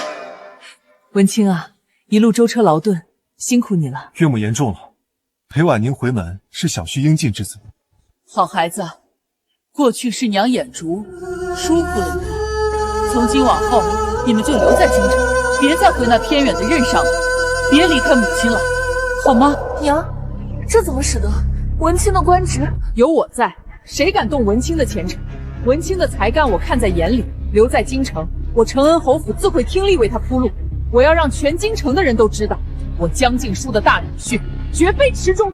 娘，这些都是您亲自下厨做的，这怎么使得？您身子才好些，有什么使不得的？娘想通了，以前是娘糊涂，冷落了你，如今娘只想好好补偿你们，做几道你们爱吃的菜算什么？娘，您怎么变化如此之大？女儿都快不敢认您了。大姐，你是有所不知，母亲大病一场后，就像是换了个人似的，不仅把这侯府的掌家权交给了我，前几日啊，连她平日里最疼爱的小弟都狠狠惩罚了一通呢。什么？承泽被罚了？这可不是吗？如今的母亲心明眼亮，行事果断，简直就像是重生了一般，再没人能蒙骗得了她。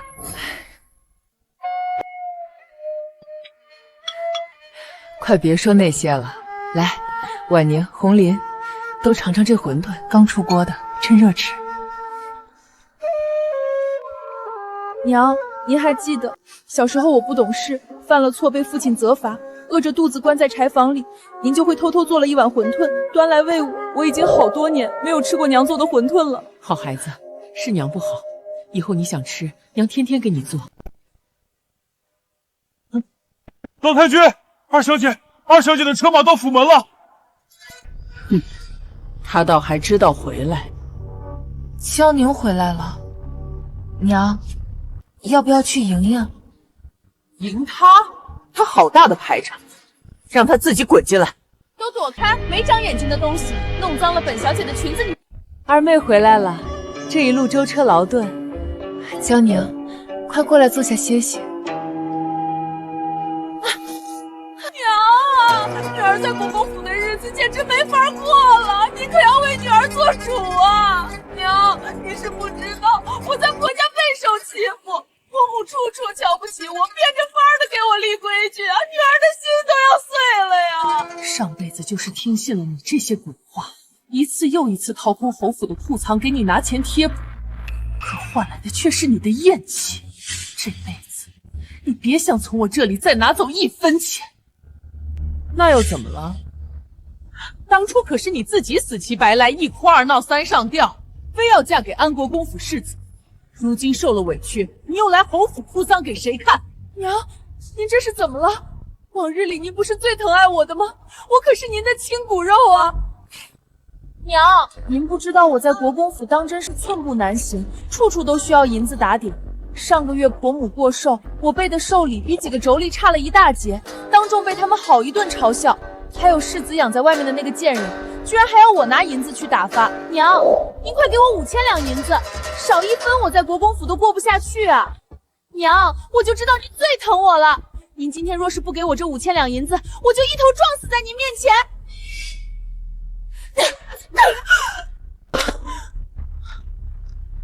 你这副撒泼打滚、索要无度的样子！娘，您打我！从小到大，您连一句重话都舍不得对我说，今天居然为了区区5000两银子打我！区区5000两，好大的口气！既然世子夫人这般视亲钱如粪土，又何必回娘家来摇尾乞怜？娘，我这也是没办法啊！国公府开销那么大，我没有银子怎么立足啊？没钱？没钱那就自己去找个营生。我听说京城城南的绣坊里，手脚麻利的绣娘1个月也能挣上2两银子。你既然缺钱，不如就去绣坊里做做工，凭自己的本事吃饭。娘，您说什么胡话？我可是承恩侯府的嫡女，是安国公府的世子夫人，您让我去当抛头露面的绣娘，您是不是疯了？我是您最疼爱的娇宁啊，您忘了吗？我没忘，我就是太记得以前有多纵容你，才养出你这么个贪得无厌的白眼狼。沈娇宁，当年你非要嫁入国公府，我顶着全府上下的非议，给你备了整整6万两的嫁妆，10里红妆，风光无限。可你呢，嫁过去才几年，隔3差5就跑回来哭穷，前后后又从我这抠走了几万两银子。我那也是为了维护我们侯府的体面。娘，女儿知道错了，可您不能不管女儿的死活呀！你要是不给我钱，我今天就不走了。好，既然你不想走，那就别走。李嬷嬷，把2小姐给我带去秀云阁，关起来，没有我的允许，谁也不准放她出来。什么？秀云阁？我不去！娘，你不能这么对我，放开我！你们这些下贱胚子，别碰我！来人！娘，你会后悔的，国公府不会放过你们的。你是跟着他从国公府来的丫鬟。老太君饶命！老太君饶命！滚回去告诉国公府的人，你们的世子夫人现在在娘家做客，若是想让她回去，就让你们的国公夫人亲自上门来接。滚！是。放我出去！江静书，你凭什么管我？我是国公府的世子夫人，把我放了，不然国公府绝对不会放过你们的。前世你看着我被赶出侯府，流落街头，对我万般嫌弃。江静书，沈江宁呢？你把她藏哪儿去了？怎么不躲着了？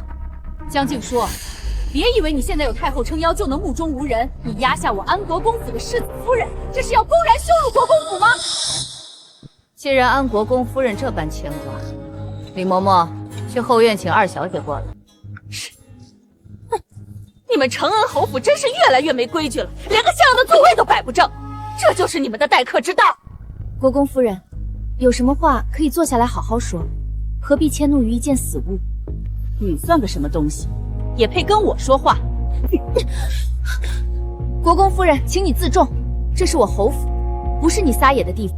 当初也不知是谁哭着喊着求爷爷告奶奶，非要让我们国公府娶你家那2女儿。如今倒好，竟然还得让我这个做婆婆的亲自上门来接人。江静书，你们侯府算什么东西，也敢在我面前摆？既然国公夫人从心里这么瞧不起我们侯府，那当初又为何要答应这门亲事？既然国公夫人觉得我那女儿配不上你们宁国公府，觉得我们侯府令你蒙羞，不如直接和离好了。你敢？沈娇宁是我国公府明媒正娶的世子夫人，你说和离就和离，要是和离，岂不是要让我们国公府沦为全天下的笑柄吗？如今沈家2兄弟都前途不可限量，承恩侯府深得盛誉，若是让豫章与沈娇宁和离，便会白白丢掉偌大靠山。伯母，您终于来接我了。哎呦，我的好儿媳呀！这些时日怎么都瘦一大圈了，可把婆母心疼坏了。还是婆母疼我，不像有些人口口声声疼爱女儿，转头就将我关在后院，百般虐待。娇宁啊，我诚心诚意来接你，可你母亲却不肯放人，还说要让你和豫章和离。母亲，婆母说的是不是真的？你居然要让我和离？你果然就是偏心眼，你就是看不得我，不要毁了我的好日子才干净。二妹，你少说两句，母亲这一切都是为了你好，你少在这里嘴行行，看你就是嫉妒我嫁得好。沈娇宁，我再问你最后一次，你当真觉得我狠毒？当然，你眼里根本没有我这个女儿，你就是个冷血的毒妇。好，既然如此，那今后我与你断绝母女关系，从今往后，你与我侯府再无瓜葛，是死是活，皆由你自己承担。母亲，你要跟我断绝关系？从小到大，只要我一哭二闹，他什么好东西不捧到我面前？如今不过是装腔作势吓唬我罢了，他绝不可能真的抛弃我不管。好啊，断绝就断绝。你以为我稀罕待在侯府？娇宁啊，你胡说什么呢？快闭嘴！好，好得很。既然你我已经断绝母女关系，那这些年我私下补贴给你的钱，你也应当一分不少的还给我了吧？你说什么？你要我还钱？亲家母，这怎么能行呢？哪有把补贴的钱要回去的道理？娇宁，你快劝劝你母亲！江静书，你到底是不是疯了？哪有亲生母亲向女儿讨要钱财的？传出去，你也不怕全京城的人笑话你刻薄寡恩？你简直让我恶心！笑话！你刚才不是亲口答应与我断绝关系了吗？既然你都不是我女儿了，这钱你自然得一文不少的吐出来。我还没向你讨要当年带过去的嫁妆。李嬷嬷，拿笔墨来，今日就当着大家的面把这笔账算个清清楚楚。是。使不得，使不得啊，老太君！这钱你们今日要是不给，那我只好告召全京城，甚至让皇上也听听我们国公府上是如何不知廉耻，不停向媳妇娘家所有钱财度日的。你敢？我是你亲生女儿啊！从你说出我是冷血毒妇的那一刻起，你就只是个欠债不还的无赖。红绫，算账。是，少一个铜板，明日就拿欠条去顺天府击鼓鸣冤。去，回府账房支取银票，快去！蒋静书，我还给你！我活了大半辈子，就没见过你这种不顾念亲情、毫无廉耻的母亲。红绫，点一点，数目对不对？回母亲，分毫不差。好，婉宁过来。母亲，婉宁，这些钱你拿着，明日就去京城地段好的地方物色一处宅院置办下来。蒋静书，你凭什么把我的钱给他？你这个老糊涂，你偏心！闭嘴！什么你的钱？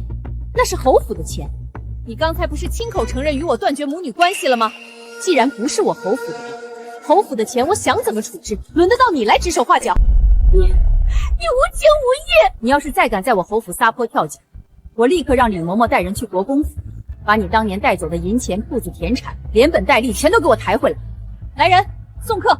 以后国公府的人不准踏入承恩侯府半步。你们这些贱婢，放开我！蒋静书，你这个毒妇，你不得好死！母亲，这使不得，这笔钱太贵重了，女儿断不能收，还是留在宫中给您养老吧。傻孩子，让你拿着就好好拿着，这笔钱就当是母亲给你小两口在京城的立身之本。母亲，女儿多谢母亲疼爱。算算日子，老大和老二明日也该回京了吧？母亲，您之前送来的信里一直叮嘱的要紧事，到底是什么呀？明日你们便知道。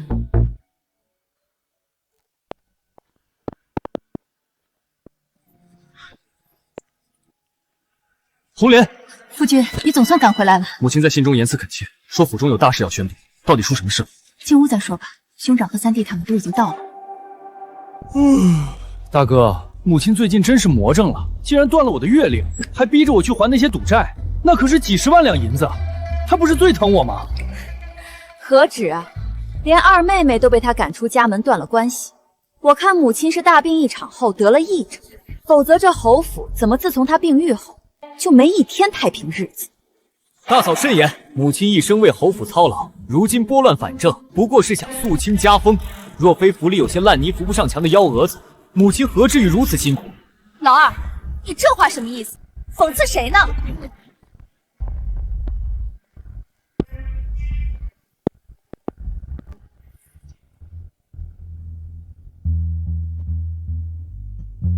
母亲，听闻您昨日当众与二妹断绝了关系，还赶走了国公府的人，她可是您的亲骨肉，您怎能如此绝情？绝情？他算生生母掏空家底的时候，你怎么不谈情分？可您是长辈，凡事总要给儿女留一些。住口！只要我还没死，这侯府就轮不到你们来教我做事。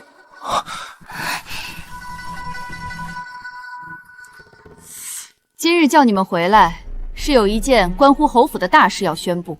从今日起，我将上表圣上，罢黜沈承宗世子之位，改由程耀继承。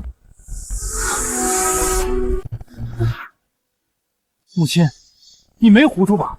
往日你最看到大哥，怎会换世子？江静书，你凭什么擅自改世子位？那是承宗的。大嫂，怎敢如此对长辈说话？母亲乃侯府主母，自有决断。萧红玲，你丈夫要当世子，自然帮他说话。沈清亮凭什么配？都给我住口！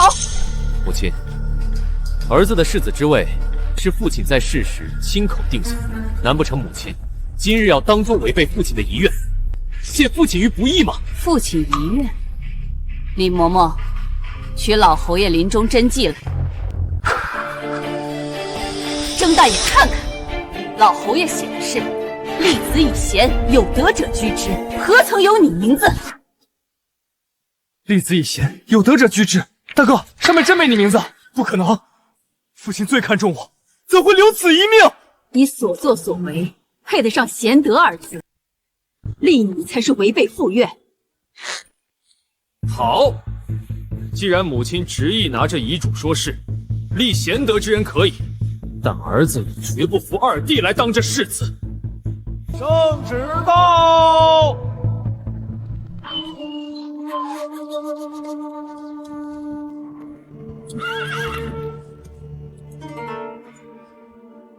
老身姜氏率承恩侯府上下接旨，复知王将军今日大驾光临，有何圣意降下？奉天承运皇帝诏曰：今边郊蛮奴猖獗，屡犯我朝边境生灵涂炭，承恩侯府世代忠良，勇武传家，命侯府即刻派帅出征，平定蛮夷，扬我国威。钦此。前世朝廷派秦威老将，为何这一世圣旨落侯府头上？母亲既说立贤，便让二弟出征。他凯旋，我心甘情愿让出世子位。大哥，战场凶险，你这是逼二弟去死。二弟是军中将领，识君之路，不会打仗算什么显德？母亲，无世子赌约，儿意愿出征，定不负侯府威名。请母亲成全二弟的报国之心。若您不与，硬是将世子位传给二弟，恐怕府内上下乃至满朝文武皆会不服。沈承宗，你这点暗杂心思，真以为我看不穿？你这是想借蛮夷之手除掉你的亲弟弟？好，这差事程耀接了。母亲英明，二弟，大哥在京城静候佳音。这些年，娘偏心老大老三，让你在边陲受苦了。儿子知道母亲是磨练我，不苦。此次出征，你有几分把握？蛮夷来势汹汹，儿无万全把握，但身为沈家子孙，万死不辞。蠢货！我要你活着建功，不是送死。沈家要活人，不要忠尸。记住，北狄善伏击，遇狼谷险要之地，必先派探子探查，绝不可轻敌。母亲长居后宅，怎懂行军布阵？连狼谷都知晓。你只需记住，这是你保命的唯一机会。若你死在战场，你大姐、红绫还有我都会痛不欲生。儿子领命，定将母亲的话刻在骨子里。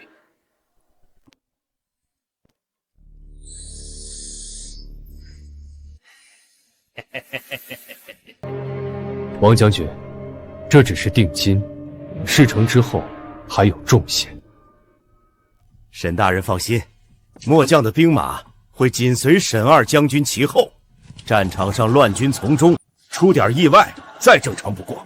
末将保证，定让沈将军有去无回。夫君真是好手段，等老二死在外面，那老太婆定会承受不住打击，到时候这侯府还不是咱们说了算？母亲，既然你如此偏心老二，那我就送他去地府，跟父亲对决。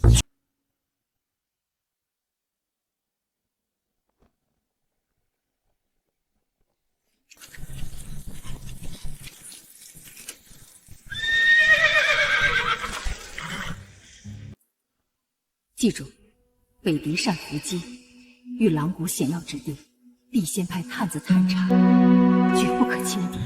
全军听令，原地驻守。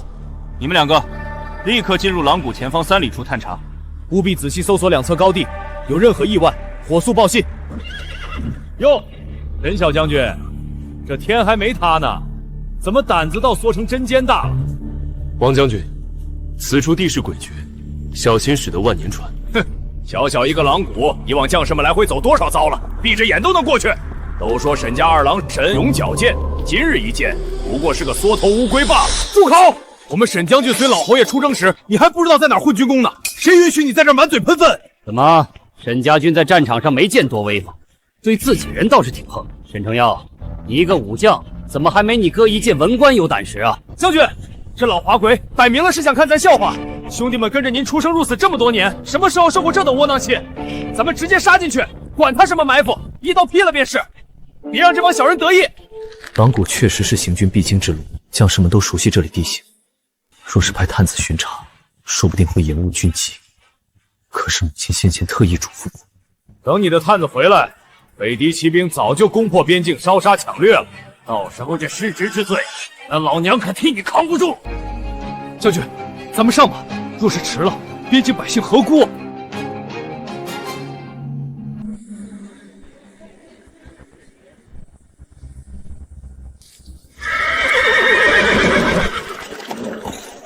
众将士听令！耀儿，你一定要平安回来，绝不能重蹈前世的覆辙。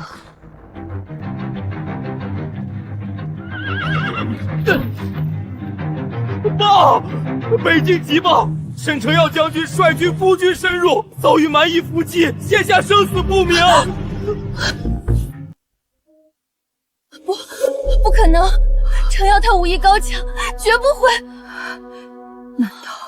难道我重生一回，依然救不了我的耀儿吗？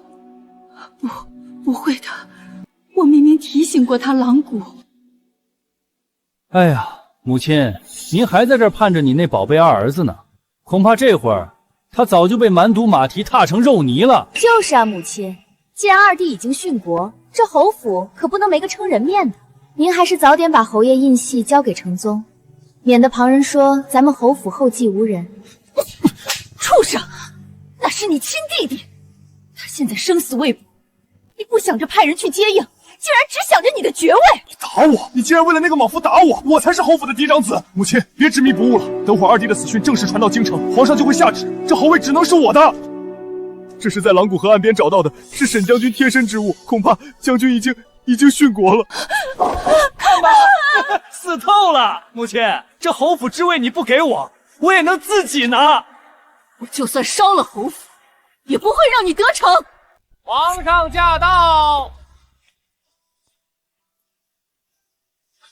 皇上，臣弟死得凄惨，请皇上为我沈家做主。沈将军为国捐躯，朕心甚痛。传朕旨意，体恤侯府加金1,000两，皇上圣明，让侯府不可一日无主。沈世子身为长子，理应承袭爵位，以权沈家门扉。苏爱卿所言极是，传旨，着沈承宗接斩。北境大捷！沈承耀将军在狼谷以身诱敌，反向包抄，全歼满夷主力，北境大捷！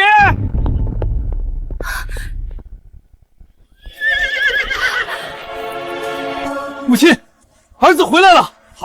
好一个沈承耀，以少胜多，有勇有谋，真乃我朝战神！不可能，王将军呢？王将军带了2000精兵，怎么会让你活着回来？众将士听令！果然是个蠢笨的，见我撺掇一下便急着去送死了。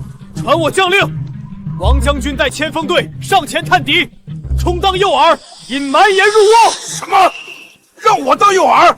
沈承耀，你这是公报私闯！王将军，大敌当前，你3番5次动摇军心，如今更是推脱军令。难道你想在这众目睽睽之下当逃兵不成？我没有。既然不是逃兵，那就给我冲！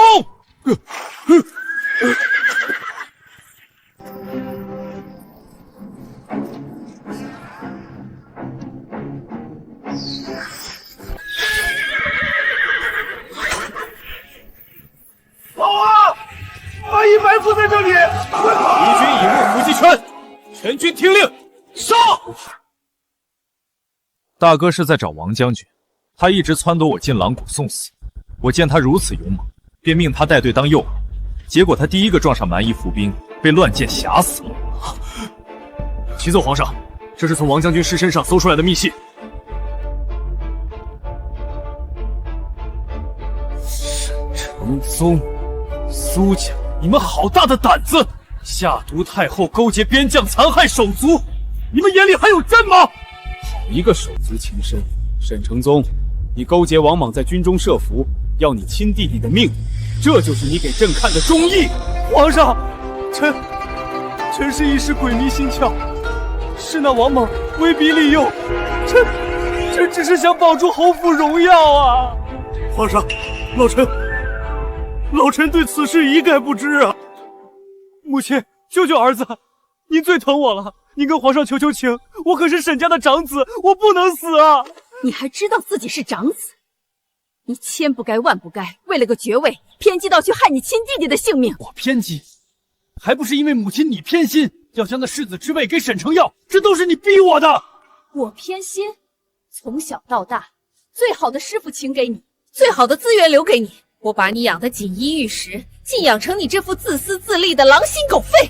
大哥，你竟然毒辣至此，连我的性命都不放过！都是沈承宗的主意，父亲救我！皇上，老臣冤枉，这一切都是苏佩兰这个孽女和沈承宗合谋，老臣全然不知情，请皇上明鉴，莫要雷击苏家满门啊！父亲，你竟然推我出来顶罪！够了！满口谎言，全无廉耻！传朕旨意，沈承宗勾结外臣，残害忠良，苏家教女无方同流合污，即刻下狱，3日后集体抄家，斩立决！皇上，母亲救我！母亲，皇上开恩啊！皇上，老太君，沈家出了这等逆子，难为你了。沈承耀护国有功，承恩侯的爵位便由沈承耀继承。谢皇上隆恩。母亲，这次北境大捷，若非母亲临行前的锦囊妙计教导儿子，儿子恐怕真的回不来了。母亲运筹帷幄，终于保住了侯府，也保住了承耀。好孩子，回来就好。咱们沈家总算清静了。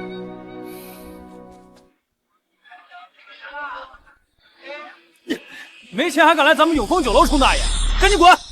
瞎了你的狗眼！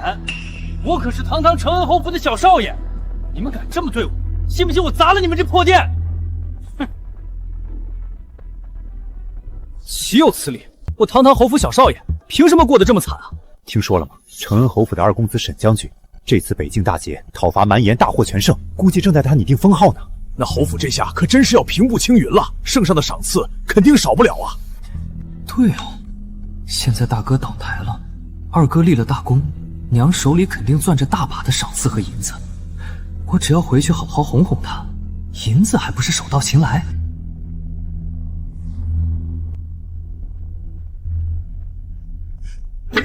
娘，儿子知道错了，儿子知道错了，儿子彻彻底底的错了。娘，儿子知道错了。哦，你倒是说说错在哪儿了？儿子以前混账，只知道大手大脚花钱，挥霍无度，却不知娘和嫂子持家有多辛苦。大哥出了那样的事，儿子痛定思痛，绝不能再做侯府的蛀虫了。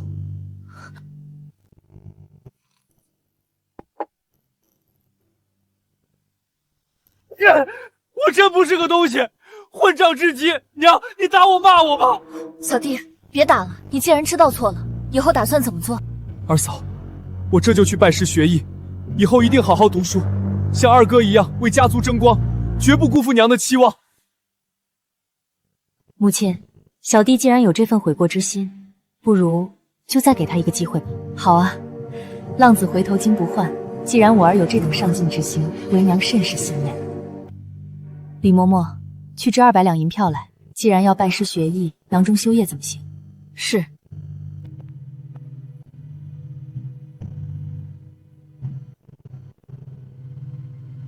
谢谢娘，谢谢娘，儿子一定洗心革面，定不负娘的厚望。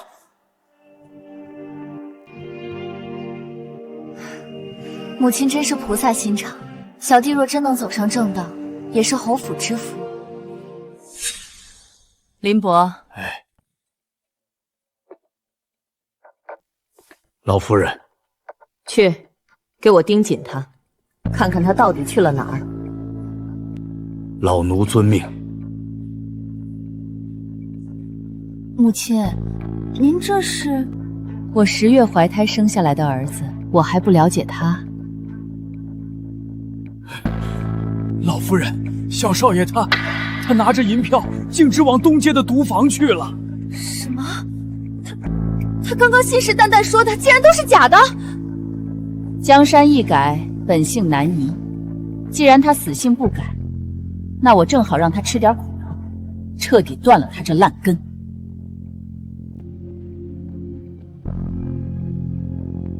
去办。老奴明白。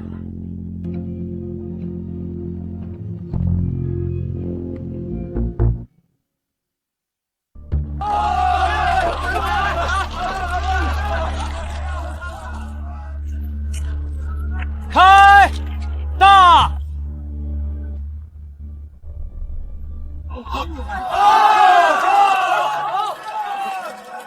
哈哈哈！又赢了，给钱给钱！哎呦，小少爷今天真是神了，又赢了！不到半个时辰，这200两都翻了5、6倍了。哎呦，沈少爷，您这手气是想把我们这小庙都赢过去啊？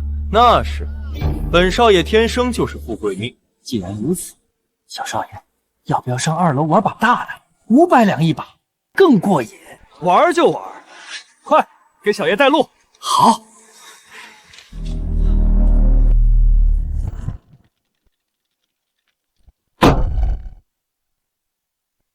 开！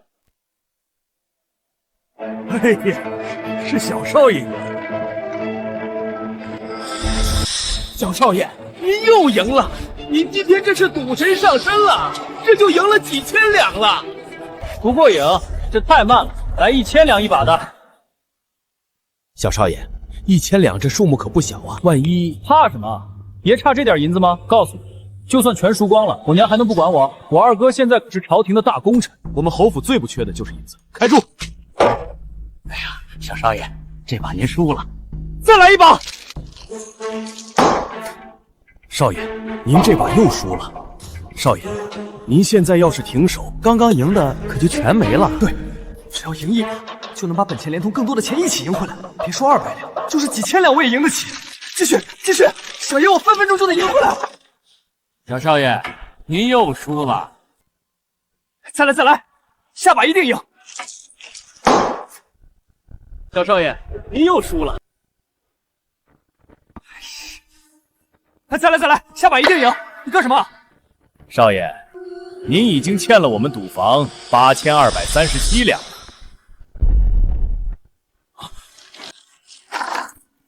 8000两，怎么可能有这么多？我不玩了！你们要做什么？您要走也可以，先还赌坊的钱吧。记账，本少爷是承安侯府的小少爷，还会赖你这点小钱不成？小店这是小本生意，概不深切。既然小少爷不想还，那我也只好用点小手段了。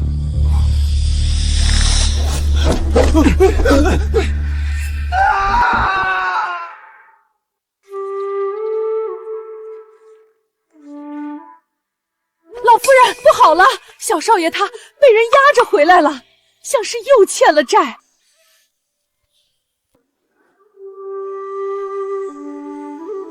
让他们进来吧。哼！娘，救命啊！娘！老太君，不是我们赌坊不给侯府颜面，只是小少爷在我们赌坊已经欠下白银8200余两，我们也是打开门做生意的，这规矩。8000多两，小弟，你不是说去拜师学艺、痛改前非了吗？怎么弄成这副模样？老太君，我知道你们承恩侯府如今出了位大英雄沈将军，是整个国家的大英雄，但咱们赌坊是小本生意，概不赊欠，欠债还钱也是天经地义吧？金掌柜说得对，欠债还钱，天经地义。不过这债我们侯府不还。娘，这都什么时候了？你快拿银子救救我！但我们侯府也不能让别人说闲话，不如金掌柜，从今天起，我把他押给你，以后就在你那儿做工抵债，什么时候还清，什么时候了结。什么？白纸黑字，绝不反悔，如何？娘，求你放过我这一次吧，我再也不敢了。沈承泽，我早就给你悔过的机会，是你自己不要这个机会，那就滚吧，拿去，让小少爷画押。我不要，娘救救我！我再也不赌了，我再也不赌了！娘！走吧，小少爷，咱们酒楼正好缺个端茶送水的小二。老太君，您这招实在是高啊！您放心，小的一定把小少爷照顾得服服帖帖的。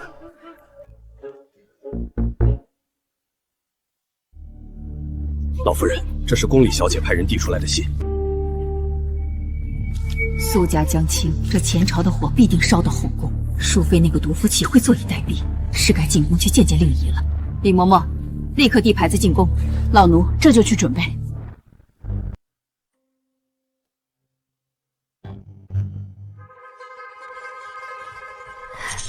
母亲，您总算来了。令仪，才几日不见，你变化这么大，都是因为母亲的指点。女儿生了位分之后，在这宫里的待遇同先前大不相同了。二哥这次在边关立下赫赫战功，女儿在宫中听闻，真是扬眉吐气。只可惜大哥，他走上这等邪门歪道，为了荣华富贵不惜陷害亲弟，如今这下场也是他自找的，怨不得旁人。母亲说的是，只是女儿这心里总觉得不踏实。哦，哪里不踏实？苏家马上就要被灭门了，淑妃绝不会眼睁睁看着母族覆灭，定会垂死挣扎。再者，二哥如今功高盖主，咱们侯府风头太盛，皇上生性多疑，只怕已经对咱们有了防备动作。不错，我的令仪当真是长大了，能将这局势看得这般透彻。我先前给你的那本选秀册子，你可仔细用了？母亲放心，女儿用了您给的选秀册子，已经拉拢了不少新进宫的妹妹。如今这后宫之中，咱们不再是孤立无援了。那你可曾注意到，你拉拢的这些妃子中，有不少都是曾经被苏家打压，甚至对苏家心存芥蒂的官家之女。母亲的意思是想让我联合他们，将淑妃彻底掰倒，拔树就要除根，绝不能给她留一丝喘息的机会。娘，老夫人，不好了！冷宫那边传来消息，不知淑妃使了什么魅惑之术，在冷宫凭借一袭白衣舞，竟然重获圣上恩宠了。什么？苏月窝到底使了什么妖法？他可是犯了给太后下毒的死罪啊！皇上怎能如此轻易就免了他的罪？哪里是什么妖法，不过是皇上开始对咱们侯府有了防备之心，想要借苏月薇来制衡咱。母亲，2日后就是苏家行刑的日子，若是淑妃偏偏在个节骨眼上闹事，皇上若真顾及咱们侯府，苏家岂不是又要卷土重来？难道我们就只能眼睁睁看着那苏月薇再次作威作福？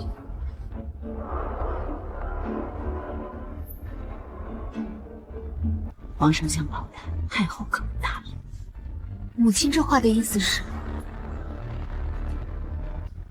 女儿这就去办。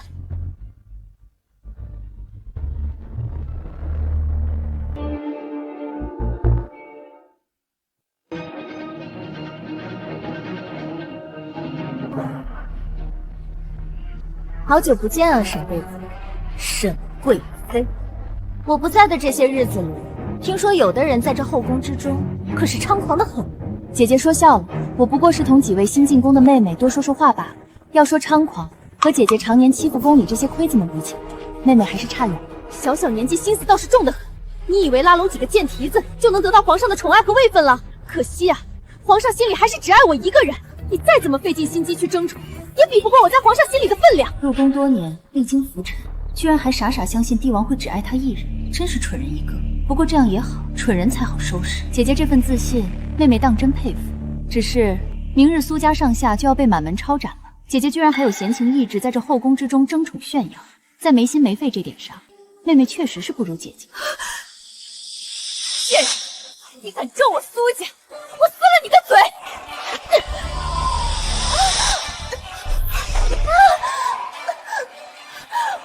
好痛，我的肚子！沈灵仪，你想害我？我根本就没碰到你！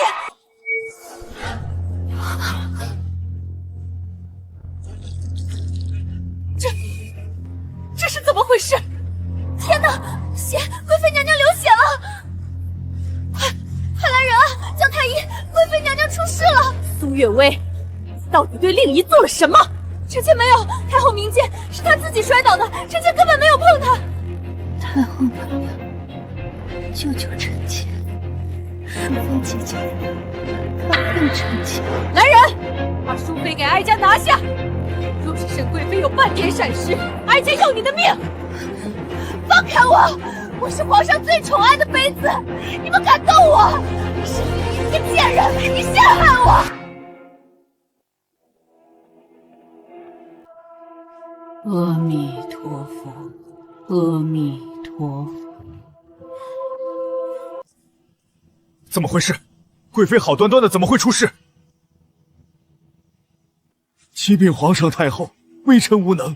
沈贵妃娘娘受了剧烈惊吓与外力撞击，导致小产了。你说什么？小产？龙胎已有2月余，本就胎相不稳，如今这一摔，实在是保不住了呀，皇上。混账！朕的皇嗣竟在青天白日之下没了，到底是谁干的？皇上，臣妾本想着等胎相稳固些，过些日子再给您一个惊喜，可没曾想，淑妃姐姐只因见臣妾小腹微隆，便下此毒手。臣妾的孩子，臣妾那还未出世的孩子，你血口喷人！皇上，臣妾连他的衣角都没碰到，是他自己摔倒的，这是苦肉计，是他沈灵仪要害臣妾。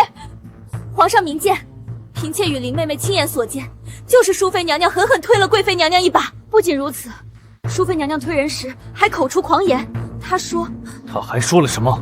她说苏家底蕴深厚，定会东山再起，到时候要把沈家狠狠踩在脚下，让贵妃娘娘生不如死。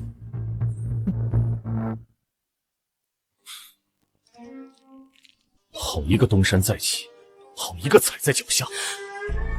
你们这两个贱人，你们撒谎！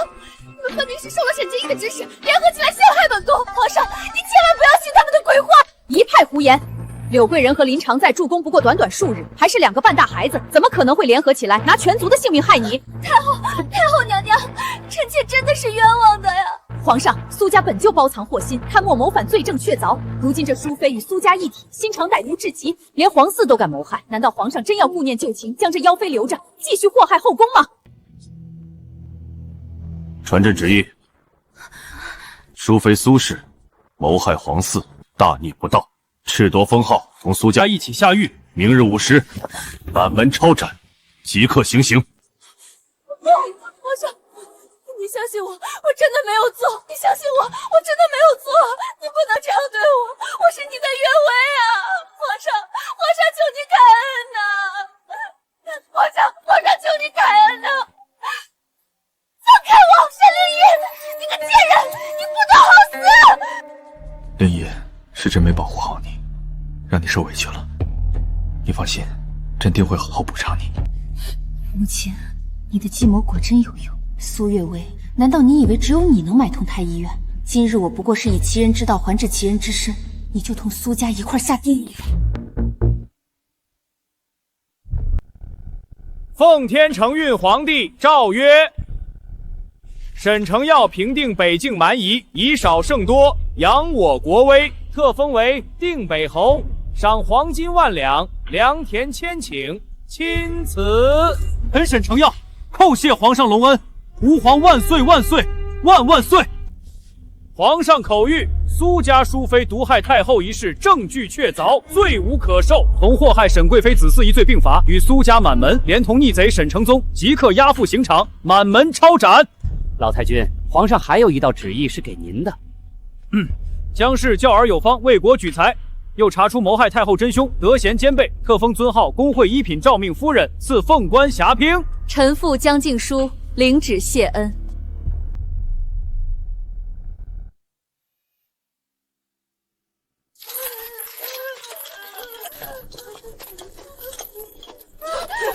苏佩兰，母亲，母亲，母亲救我！我是您的长子呀，求您去向皇上求求情，免了儿子的死罪吧！我以后一定好好孝顺您。老太君，千错万错都是我的错，求您看在往日的情分上，给我留一条活路吧。情分？今日这一切都是你们贪慕虚荣、谋害手足的报应，全都是你们自找的。母亲，母亲，你不能不管我呀！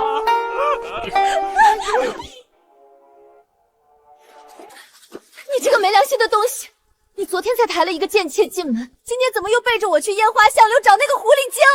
你把我这个正妻放在眼里了吗？滚开！你这泼妇！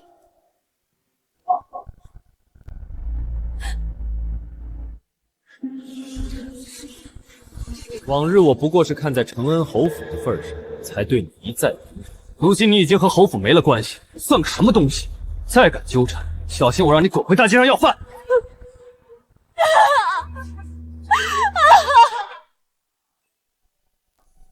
你这个没用的废物，连洗个碗都洗不好！老子留你在这儿是干活还债的，不是让你来砸场子的。加上这几个盘子，你现在欠我850两银子了。这辈子你就在这儿给我做牛做马还债吧！掌柜的息怒，对不起，我赔，我一定好好干活赔给您，求您别打我了。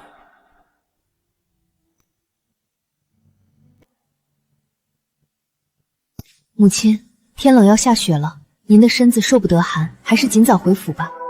程耀的庆功宴就要开了，府里大伙儿都在正厅等着您入座呢。是啊，下雪了，走，咱们回家开宴。